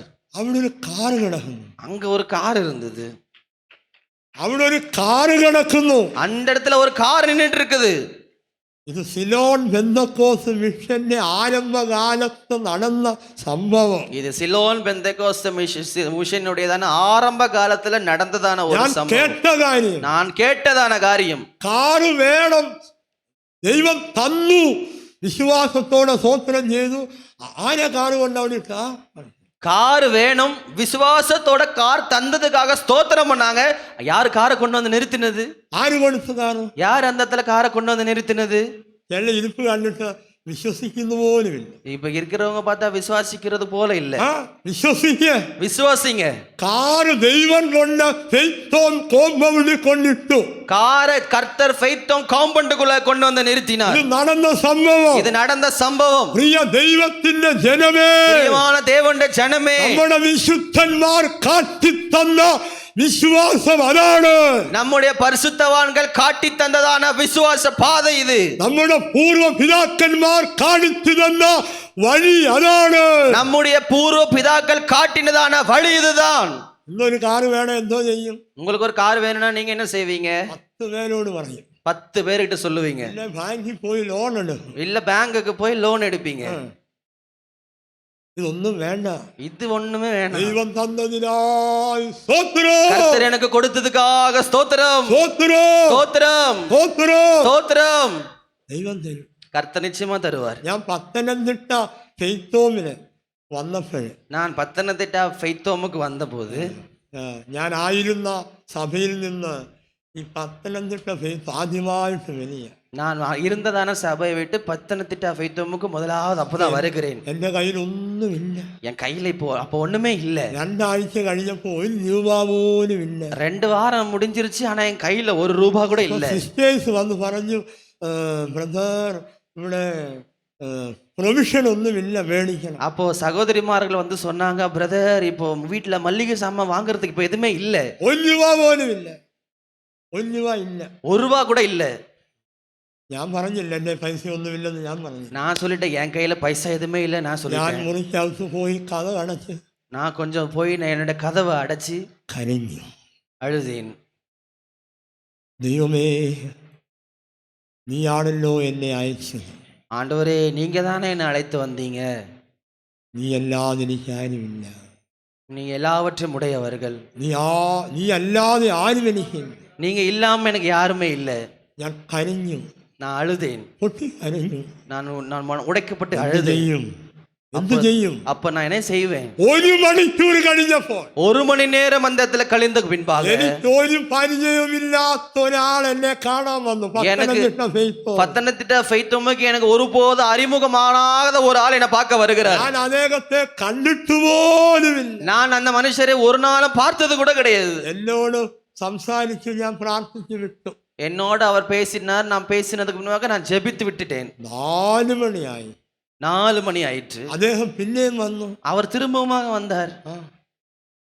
വന്നിട്ട് എനിക്ക് ഒരു കവറിനകത്ത് കുറച്ച് പൈസ. அவர் വന്നபோது ஒரு கவருக்குள்ள கொஞ்சம் காசு. ഞങ്ങളുടെ ഫെയ്ത്തോവിൽ വേണ്ട ആവശ്യങ്ങളെല്ലാം നിറവേറ്റുവാനുള്ള പൈസ ആ കവറിലുണ്ടായിരുന്നു. அந்த விசுவாச வீட்டில் எங்களோட ஃபெய்த்தோமுக்கு தேவைப்படுற எல்லா காரியங்களும் பார்ப்பதற்கான பைசா அதுல இருந்தது. ഞാൻ വലിയ വിശുദ്ധനായിട്ടല്ല, நான் ஒரு பெரிய ஒரு பரிசுத்தவான் இல்ல.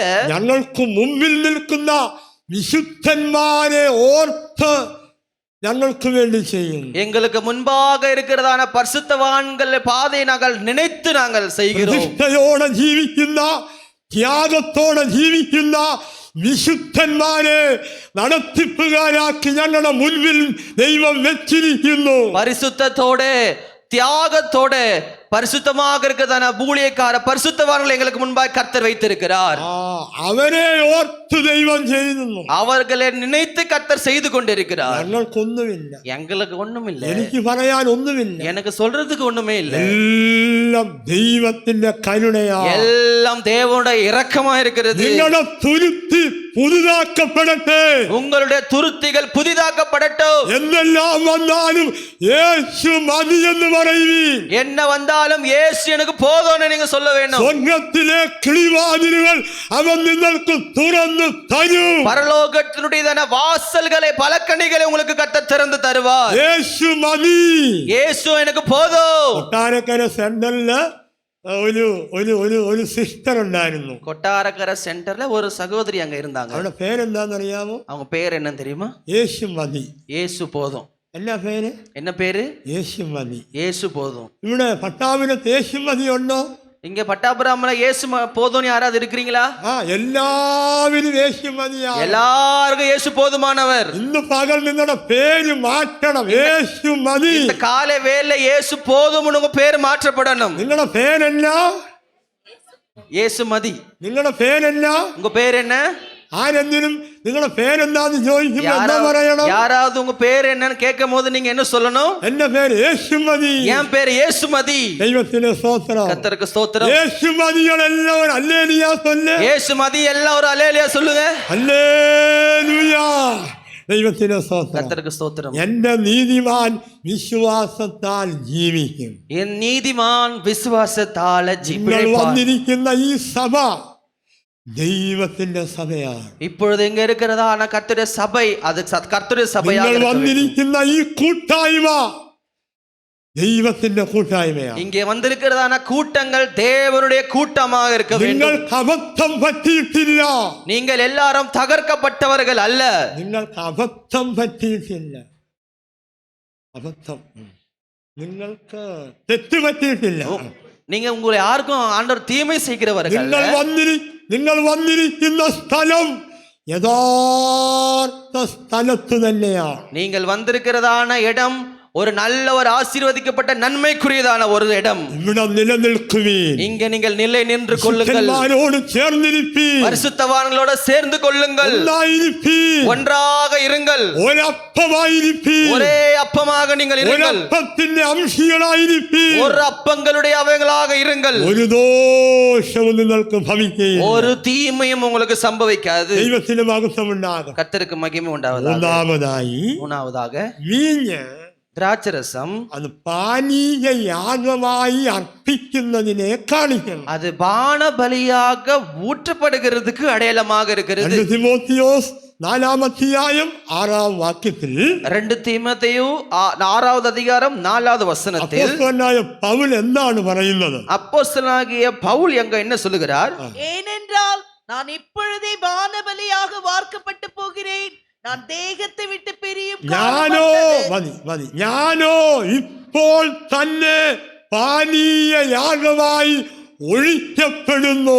நான் இப்பொழுது பான பலியாக வார்க்கப்பட்டு போகிறேன். ഒഴിക്കപ്പെടുക എന്ന് പറഞ്ഞാൽ എന്താണ്? வார்க்கப்படுகிறது என்றால் என்ன?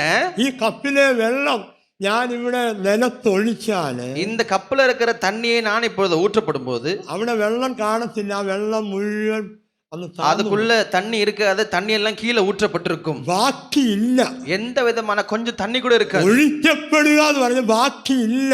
ஊற்றப்படும் பொழுது ஒரு பாக்கியமே அதுல இல்ல. അപ്പോസ്തലനായ പൗലോസ് പറഞ്ഞു ഞാൻ പാനീയ യാഗമായി ഒഴിക്കപ്പെടുന്നു. அப்போஸ்தலனாகிய பவுல் சொல்லுகிறார் நான் பான பலியாக வார்க்கப்பட்டு போகிறேன். കർത്താവിന്റെ ശുശ്രൂഷകരായി ഞങ്ങളുടെ ജീവിതത്തെ പാനീയ യാഗമായി ഒഴിക്കുകയാണ്. கர்த்தருடைய ஊழியக்காரர்களாகிய நாங்கள் பான பலியாக எங்கள் ஊழியத்தில் ஜீவனை ஊற்ற வேண்டும். ഞങ്ങൾക്ക് വേറെ ഒരു വേലയുമില്ല. எங்களுக்கு வேற ஒரு வேலையுமே கிடையாது. കർത്താവിന്റെ നാമത്തിന് വേണ്ടി ഒഴിക്കപ്പെടുന്നു. கர்த்தருடையதான சமூகத்தில் நாங்கள் பான பலியாக ஊற்றப்பட வேண்டும். ദൈവ ജനങ്ങൾക്ക് വേണ്ടി ഞങ്ങൾ പാനീയ യാഗമായി தேவ ഒഴിക്കപ്പെടുന്നു. ஜனங்களுக்காக நாங்கள் பான பலியாக ஊற்றப்பட்டு கொண்டிருக்கிறோம். ദൈവത്തിന് മഹത്വമുണ്ടാകും. கர்த்தருக்கு மகிமை உண்டாவதாக. പിന്നെ എന്താണ് ബാക്കിയുള്ളത്?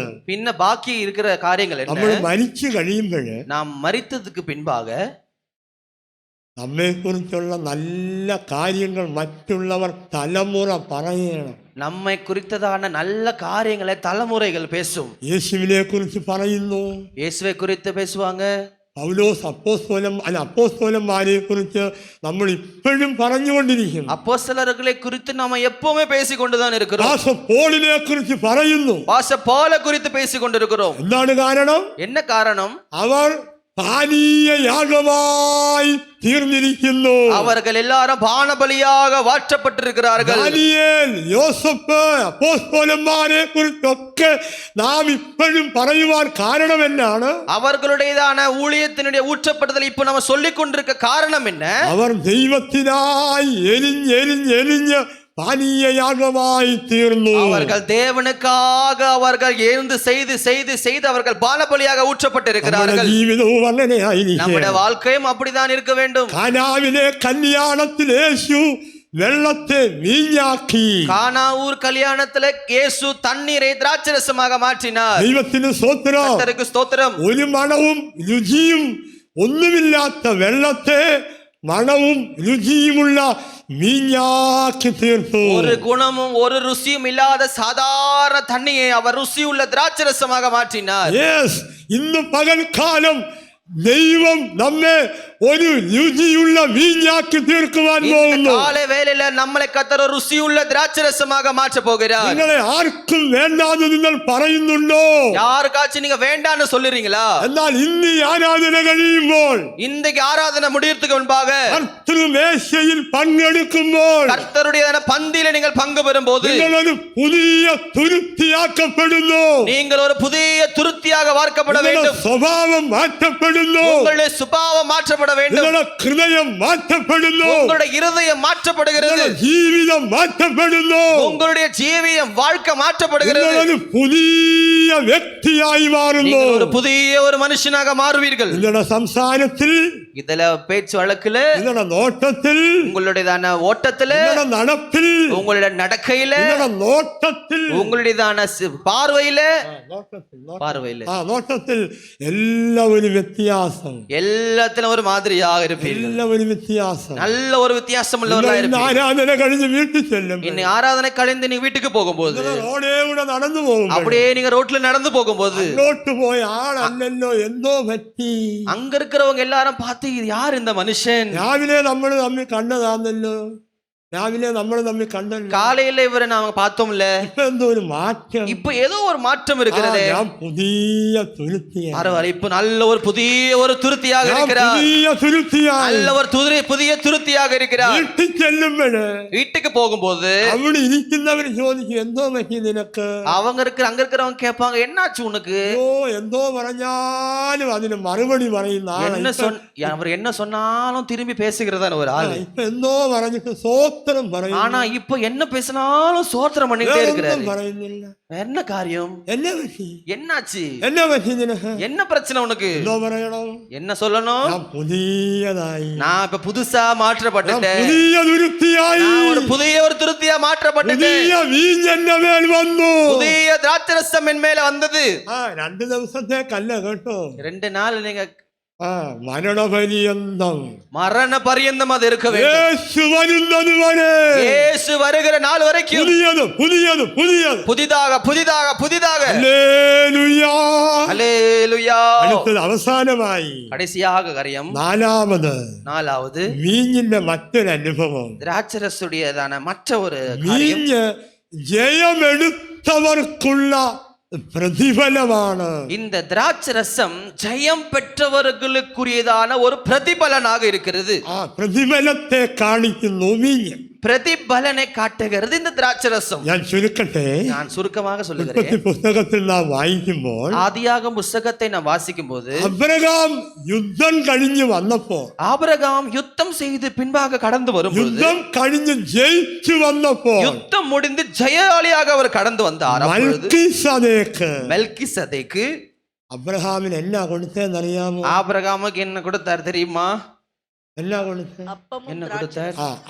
അപ്പവും വീഞ്ഞും കൊടുത്തു. அப்பமும் திராட்சரசமும் கொடுத்தார். ആർക്കാ കൊടുത്തത്? யாருக்கு கொடுத்தார்? യുദ്ധം ചെയ്യുന്നവർക്കല്ല, யுத்தம் செய்கிறவர்களுக்கு இல்ல, വഴക്കുണ്ടാക്കുന്നവർക്കല്ല, சண்டை போடுகிறவர்கள், யுத்தம் ചെയ്തവർക്കല്ല, யுத்தம் பண்றவர்களுக்கு அல்ல, യുദ്ധം ചെയ്ത് ജയിച്ചവർക്ക്, யுத்தம் பண்ணி ஜெயித்தவர்களுக்கு கொடுக்கிறார். ജയിച്ചവർക്ക്, ஜெயிக்கிறவர்களுக்கு தான் அது. ഉൽപ്പത്തി പുസ്തകം 14-ാം അധ്യായം 17-ാം വാക്യത്തിൽ നാം അത് വായിക്കുന്നു. ஆதியாகமம் புஸ்தகம் 14வது அதிகாரம் 17ஆம் வசனத்தை நீங்கள் வாசிக்கும் பொழுது, அவன் கெதர்லா கோமேரையும் அவனோடு இருந்த ராஜாக்களையும் முறியடித்து திரும்பி வருகிற போது சோதோமின் ராஜா புறப்பட்டு ராஜாவின் பள்ளத்தாக்கு என்னும் சாவே பள்ளத்தாக்கு மட்டும் அவனுக்கு எதிர்கொண்டு போனான்.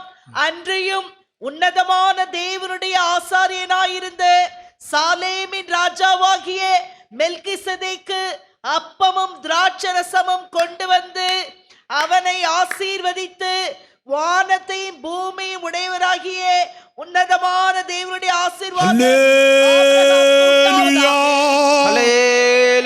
മൽക്കിസദേക്ക് അവന് അപ്പവും വീഞ്ഞും കൊണ്ട് കൊടുത്തു. மெல்கிசதேக்கு அவருக்கு அப்பமும் திராட்சரசமும் அவருக்கு கொடுக்கும் பொழுது, ആർക്കാണ്? யாருக்கு அது? ജയിച്ചവർക്ക്. ஜெயிச்சவருக்கு தான். ഈ ലോകത്തിൽ നിങ്ങൾക്ക് യുദ്ധമുണ്ട് കേട്ടോ. இந்த உலகத்துல உங்களுக்கு உபத்திரவம் உண்டு, கேட்டுக்கோங்க. നമുക്ക് എന്തോ ഉണ്ട്? நம்மளுக்கு என்ன இருக்குது? യുദ്ധമുണ്ട്, நமக்கு போராட்டம் உண்டு, യുദ്ധമുണ്ട്. நமக்கு போராட்டம் உண்டு. ആത്മാവിൽ നിറഞ്ഞ് ആ യുദ്ധങ്ങളെ ജയിക്കണം. ஆவியில நிரம்பி அந்த போராட்டங்களை நீங்கள் ஜெயிக்கணும். നിങ്ങൾ ജയിക്കുന്നോ? நீங்கள் ஜெயிக்கிறீங்களா? അതോ പരാജയപ്പെടുവാന്നോ? இல்ல நீங்க அப்படியே பின்வாங்கி போறீங்களா? ജയിക്കണം. நீங்க ஜெயிக்கணும். വാൾ എടുക്കണം. வாள் எடுக்கணும். ഏതാണ് വാൾ? என்ன வாள்? ദൈവവചനമാകുന്ന വാൾ. தேவனுடைய வசனமாக இந்த பட்டயத்தை நீங்கள் எடுக்க வேண்டும். എടുത്ത് ജയിക്ക വേണം. எடுத்து நீங்கள் ஜெயிக்கிறவர்களாக மாற வேண்டும். ആ പുറകിലിരിക്കുന്നവർ, அசேரையிலிருக்கிறவர் ஒரு அல்லேலியா சொல்லுங்கள். பின்னால சேர்ல இருக்கிறவங்க எல்லாரும் ஒரு அல்லேலியா சொல்லுங்க. അല്ലേ ആമേൻ പ്രൈസ് ദൈവത്തിന് മഹത്വം ഉണ്ടാകും. தேவனுக்கு மகிமை உண்டாவதாக. ജയിക്കുന്നവർക്കൊരു പ്രതിഫലമുണ്ട്. ஜெயிக்கிறவர்களுக்கு ஒரு பிரதிபலன் இருக்கிறது. വീഞ്ഞ് திராட்சரசம்.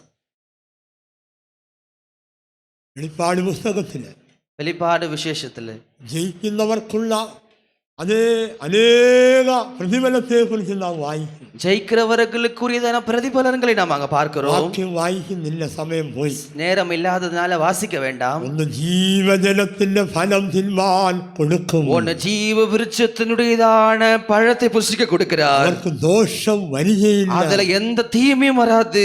അവർക്ക് മറഞ്ഞിരിക്കുന്ന മന്ന കൊടുക്കും. அவர்களுக்கு மறைவுள்ள மன்னாவை புசிக்க கொடுக்கிறார். അവർക്ക് പുതിയ പേര് ലഭിക്കും. அவர்களுக்கு புதிய நாமத்தை வழங்குகிறார். ജാതികളുടെ മേൽ അവർക്ക് അധികാരം ലഭിക്കും. ஜாதிகளின் மேல் அவர்களுக்கு அதிகாரத்தை கொடுக்கிறார். അവർ വെള്ളയുടുപ്പ് ധരിക്കും. அவர்கள் வெண்வஸ்திரம் தரிக்கப்படுகிறார்கள். ആലയത്തിലൊരു തൂണായി മാറും. அவர்கள் ஆலயத்தில் தூணாகுகிறார்கள். അവർക്ക് സിംഹാസനത്തിലിരിപ്പാനുള്ള വരം ലഭിക്കും. அவர்களுக்கு சிங்காசனத்தில் உட்காரும்படியாக அவர்கள் அருள் செய்கிறார். ആർക്കാ ഇത് കിട്ടുന്നത്? யாருக்கு இது கிடைக்குது? ആർക്കാ കിട്ടുന്നത്? யாருக்கு இது கிடைக்கிறது? ജയിക്കുന്നവർക്ക്. ஜெயிக்கிறவர்களுக்கு தான் கிடைக்கிறது. ജയിക്കുന്നവർക്ക് ஜெயிக்கிறவர்களுக்கு ഈ പ്രതിഫലം കിട്ടും. இந்த பிரதிபலன் கிடைக்கிறது. യുദ്ധം വരുന്ന ഉടനെ ആങ്ങി തൂങ്ങി പ്രയാസപ്പെട്ടിരുന്നാൽ കിട്ടത്തില്ല. அப்படியே ஜெயிக்காம நீங்க அப்படியே பாரப்பட்டுட்டு அப்படியே உட்கார்ந்துட்டு தான் உங்களுக்கு அது கிடைக்காது. സാത്താനെ പൽസിച്ച് അകറ്റ വേണം. சாத்தானை நீங்கள் எதிர்த்து நின்று அவனை விரட்ட வேண்டும். ജയിക്ക വേണം. ஜெயிக்க வேண்டும். ദൈവത്തിന്റെ സ്തോത്രം. கர்த்தருக்கு ஸ்தோத்திரம். നിങ്ങളുടെ തുരുത്തി പുതിയതാണെങ്കിൽ, உங்களுடைய துருத்தி புதிதாகப்பட்டால் ഒരു ദൈവീയ അനുഗ്രഹങ്ങള് നിങ്ങളുടെ ഉള്ളിലേക്ക് വരും. ஒரு தெய்வீக ஆசீர்வாதங்கள் உங்களுக்குள்ளாக இறங்கி வரும். നിങ്ങളും ഭദ്രമായിരിക്കും. நீங்களும் பத்திரமாயிருப்பீர்கள். നിങ്ങളുടെ അനുഗ്രഹങ്ങളും ഭദ്രമായിരിക്കും. உங்கள் ஆசீர்வாதங்களும் பத்திரமாக இருக்கும். അതിനെന്ത് ചെയ്യണം? அதுக்கு நீங்க என்ன செய்யணும்? തുരുത്തി അത് പുതിയതാക്കപ്പെടണം. துருத்தி புதிதாக இருக்க வேண்டும். ഒന്ന് പറയാമോ? ஒன்னு சொல்லலாமா? ഉള്ളത് സമ്മതിക്കാമോ? ஒன்னு நடக்குமா? ആരും നീതീകരിക്കരുത്. யாரும் உங்களை நீதிகரிக்க கூடாது. ഉള്ളത് സമ്മതിക്കണം. இதெல்லாம் சம்பவிக்கும். ദൈവമേ, എന്റെ തുരുത്തി പഴയ തുരുത്തിയാ. ஆண்டவரே, என்னுடைய துருத்தி பழைய துருத்தியா ഞാൻ இருக்குது. ഈ വചനപ്രകാരം ഞാൻ എന്നെ തന്നെ സമർപ്പിക്കുന്നു. இந்த வசனத்தின் பிரகாரம் என்னை நான் ஒப்பு கொடுக்கிறேன். നിന്റെ വചനത്തിനാൽ എന്നെ ഒരു പുതിയ തുരുത്തി ആക്കിയിരിക്കുന്നു എന്ന് ഞാൻ വിശ്വസിക്കുന്നു. உம்முடைய வசனத்தின் பிரகாரம் என்னோட புதிய துருத்தியாய் மாற்றி இருக்கிறீர்கள் என்று എത്ര விசுவாசிக்கிறேன். പേർ വിശ്വസിക്കുന്നു? எத்தனை பேர் விசுவாசிக்கிறீர்கள்? 5 മിനിറ്റ് ஒரு 5 நிமிஷம் അത് നിങ്ങൾ പുതിയ തുരുത്തി ആണെന്നുള്ള ഉറപ്പ് നിങ്ങൾക്കുണ്ടെങ്കിൽ, நீங்கள் புதிய துருத்திகளாக மாற்றப்பட்டிருக்கிறீர்கள் என்ற உறுதி உங்களுக்குள்ளாக இருக்குமானால், അപ്പോൾ സിയോനിൽ നിന്ന് ഒരു പുതിയ ആശീർവാദം നിങ്ങളുടെ മേൽ ഇറങ്ങാൻ പോയി. சியோனில் இருந்து ஒரு புதிய ஆசீர்வாதங்கள் உங்கள் மேல் இறங்க போகிறது. എത്ര പേർ വിശ്വസിക്കുന്നു? எத்தனை பேர் நீங்கள் விசுவாசிக்கிறீர்கள்? ഒരു വാക്ക് ദൈവാത്മാവ് എന്നോട് പറയുന്നു. ஒரு வார்த்தை தேவனுடையதான ஆவியானவர் எனக்கு சொல்லிக் கொண்டே இருக்கிறார். നിങ്ങളുടെ മുൻപിൽ സാത്താൻ നിന്നേക്കാം. உங்களுக்கு முன்பாக சாத்தான் நின்று கொண்டிருக்கலாம். എന്നാൽ നിങ്ങളുടെ അഭിഷേകത്തിന്റെ മുൻപിൽ സാത്താന് നിൽക്കുവാൻ കഴിയയില്ല. ஆனால் உங்களுடைய அபிஷேகத்துக்கு முன்பாக சாத்தானால நிற்க முடியாது. നിങ്ങളുടെ ആത്മനിറവിന് മുൻപിൽ ഒരു അന്യശക്തിക്കും നിൽക്കുവാൻ உங்கள் കഴിയുന്നതല്ല. ஆவியின் நிறைவுக்கு முன்பாக எந்த அந்நிய வல்லமைகளாலும் நிற்க முடியாது. നിങ്ങൾ വേദപുസ്തകം അടച്ചു വെക്കണം. நம்முடைய வேத புஸ்தகத்தை மூடி வைப்போம். മുഴങ്കാൽ മടക്കാം. முழங்கால் உங்களால போட முடியுமா? നമ്മളൊരു വിശേഷமான ശുശ്രൂഷയിലേക്ക് പ്രവേശിക്കുവാൻ പോവുകയാണ്. ஒரு விசேஷமான ஒரு ஊழியத்துக்குள்ளாக நம்ம கடந்து போகிறோம். അതിനു മുൻപ് அதுக்கு முன்பாக ഞാനൊരു പുതിയ തുരുത്തിയാണെന്ന് ദൈവ മുൻപാകെ നിങ്ങൾ ഉറപ്പ് വരുത്തുവീൻ. நான் ஒரு புதிய துருத்தியாக இருக்கிறேன் என்று தேவனுக்கு முன்பாக உங்களை உறுதிப்படுத்திக் கொள்ளுங்கள். എത്ര പേർക്ക് ധൈര്യമായി പറയാം? எத்தனை பேருக்கு தைரியமாய் சொல்ல முடியும்? പഴയതെല്ലാം നീങ്ങിപ്പോകട്ടെ. பழையதெல்லாம் நீங்கி போகட்டும். പഴയ സ്വഭാവം നീങ്ങിപ്പോകട്ടെ. பழைய சுபாவங்கள் எல்லாம் மாறி போகட்டும். പഴയ ജീവിതം നീങ്ങിപ്പോകട്ടെ. பழைய ஜீவிய வாழ்க்கை எல்லாம் மாறி ഒരു போகட்டும். പുതിയ സ്വഭാവം ജീവിതം കർത്താവ് എനിക്ക് തന്നെന്ന് എത്ര പേർക്ക് ധൈര്യമായി പറയുവാൻ കഴിയും? ஒரு புதிய ஒரு வாழ்க்கையை கர்த்தர் எனக்கு தந்திருக்கிறார் எத்தனை பேரால தைரியமா சொல்ல முடியும்? അങ്ങനെയുള്ളവർ വലതു കരം ഒന്ന് அவருக்கு அப்படிப்பட்டவர்கள் கூட வலது கரங்களை உயர்த்துங்க. വലതു കരം ഉയർത്തിപ്പിടിക്കുക. வலது கரங்களை நீங்கள் உயர்த்தின வண்ணமாக இருங்க. ഈ കരത്തെ നിങ്ങളുടെ ശത്രുവായ പിശാച് കാണുന്നു. இந்த நீ உயர்த்தப்பட்டுகிற உங்கள் கரத்தை உங்கள் சத்துருக்களாக பிசாசு பார்க்க ഈ வேண்டும். കരത്തെ നിങ്ങളെ വിളിച്ച ദൈവം കാണുന്നു. உங்களுடைய கரத்தை உங்களை அழைத்ததான தேவன் பார்க்கிறார். ഇതാ സാത്താൻ നിങ്ങളെ നോക്കി ഭയപ്പെടുന്നു. இதோ சாத்தான் உங்களை கண்டு பயந்து கொண்டிருக்கிறார். ഇതാ സാത്താൻ നിങ്ങളെ നോക്കി അലറി ഓടുവാൻ പോകുന്നു. பிசாசு உங்களுக்கு முன்பாக அலறி அவன் ஓடி போகிறான். ഞാനൊരു പുതിയ തുരുത്തി ആയി എന്ന് വിശ്വസിക്കുന്നവർ ഒരു നിമിഷം ശക്തിയോടൊന്ന് സ്തോത്രം நான் ஒரு ചെയ്താൽ புதிய துருத்தியாக மாற்றப்பட்டிருக்கிறேன் வவிசுவாசிக்கிறவர்கள் வல்லமையோட ஸ்தோத்திரங்களை செலுத்துங்கள். ശബ്ദമായി സ്തോത്രം ചെയ്യാം. சத்தமாக ஸ்தோத்திரம் பண்ணுங்கள். വായെ തുറക്ക്, வாய்கள் எல்லாம் திறந்து சொல்லுங்கள். വായെ തുറക്ക്, வாயை திறந்து വായെ തുറക്ക്. போதாது, நல்ல வாய்களை திறந்து സ്തോത്രം എന്ന വാക്ക് ശക്തിയോടെ പറവി. ஸ்தோத்திரம் என்றதான வார்த்தை வல்லமையோட வரட்டும். ഒരു നിമിഷം സ്തോത്രം ചെയ്യുക. ஒரு நிமிஷம் நல்ல ஸ்தோத்திரம் பண்ணிக்கிட்டே இருங்கள். നിങ്ങൾ പുതിയ തുരുത്തി ആക്കപ്പെട്ടിരിക്കുന്നു. நீங்கள் எல்லாரும் புதிய துருத்திகளாக மாற்றப்பட்டிருக்கிறீர்கள். ഇതാ നിങ്ങളോട് പോരാടിക്കൊണ്ടിരുന്ന ശത്രു നിങ്ങളെ വിട്ട് അലറി ഓടുന്നു. இதோ உங்களை வேதனைப்படுத்திக் கொண்டு எதிர்த்து நிற்கிற சத்துருவான பிசாசு இப்போது ஓடி போகிறான். ഇതാ നിന്റെ ഭവനത്തെ വിട്ടു പോകുന്നു. உங்களை வீட்டை விட்டு அவன் ஓடி போகிறான். നിന്റെ തലമുറയോട് പോരാടിക്കൊണ്ടിരുന്ന ശത്രു ഇതാ അവരെ വിട്ടോടി உங்களுடைய പോകുന്നു. வாழ்க்கையில போராடி கொண்டிருக்கிறதான பிசாசின் வல்லமைகள் ஓடி போகிறது. ഇതാ നിന്റെ മേൽ ഒരു വീഞ്ഞ് പകരപ്പെടുവാൻ പോകുന്നു. உங்கள் மேல ஒரு திராட்சரசம் அது ஊற்றப்பட போகிறது. നിങ്ങൾ പുതിയ തുരുത്തി ആക്കപ്പെട്ട് കഴിഞ്ഞിരിക്കുന്നു. நீங்கள் எல்லாரும் புதிய துருத்திகளாக ഇതാ மாற்றப்பட்டிருக்கிறீர்கள். സിയോനിൽ നിന്ന് വീഞ്ഞ് ഒഴുകി വരുന്നു. இதோ சியோனில் இருந்து அந்த திராட்சரசம் ஊற்றப்பட்டு கொண்டே இருக்கிறது. ഇതിനകം നിന്റെ മേൽ വരുന്നു. ஒரு புதிய ஒரு அபிஷேகம் உங்கள் மேல வந்து இறங்கி கொண்டே இருக்கிறது. ശിരസിൽ മേൽ വന്നു കഴിഞ്ഞു. உங்களுடைய தலையின் மேல் அது ஊற்றப்பட்டு கொண்டிருக்கிறது. അതിന്റെ ഉള്ളിലേക്ക് വരുന്നു. இதோ உங்களுடைய தாடை மேல் அவர்கள் இறங்கி கொண்டே இருக்கிறது. விசுவாசியுங்கள், விசுவாசியுங்கள். അന്യഭാഷയിൽ സംസാരിപ്പീൻ. அந்நிய பாஷையில பேசிக்கொண்டே இருங்கள். ശക്തിയാൽ നിറവീ. தேவ வல்லமையினால் நிரப்பப்படுங்கள். കരങ്ങളെ അടിച്ച് ദൈവത്തെ ആരാധിപ്പീൻ. கரங்களை தட்டி கர்த்தருடைய வல்லமையை பெற்றுக்கொள், ஆராதியுங்கள். എല്ലാവരും കരങ്ങളെ അടിച്ച് எல்லாரும் கரங்களை தட்டி ദൈവ ശക്തിയാൽ നിറവീ. தேவ வல்லமையினால நிரப்பப்பட்டு ദൈവ ശക്തി ഇറങ്ങുന്നു. தேவ வல்லமை இறங்குவதாக, ദൈവ ശക്തി ഇറങ്ങുന്നു. தேவ வல்லமை இறங்குவதாக. അന്യഭാഷ സംസാരിപ്പീ. அந்நிய பாஷையில பேசுக, വായെ തുറക്കുവീ. வாய்களை திறந்து இருங்க. പുതിയ ഭാഷ, அந்நிய பாஷைகள், പുതിയ അനുഗ്രഹം, புதிய ஆசீர்வாதம், പുതിയ കൃപ, புதிய கிருபைகள், പുതിയ ജയം. புதிய ஒரு ஜெயம். ആമേൻ. ആത്മാവിൽ നിറവീ. நல்ல நீங்க வரது. കരങ്ങൾ അടിപ്പീ. கரங்களை தட்டி ദൈവ ശക്തി, தேவ வல்லமை, ദൈവ ശക്തി, தேவ வல்லமை, വിടുതൽ, ஓலமேல் ജയം, ஜெயம், ജയം, ജയം, ஜெயம் ജയം, கொடுக்கிறார். ஜெயம், ജയം.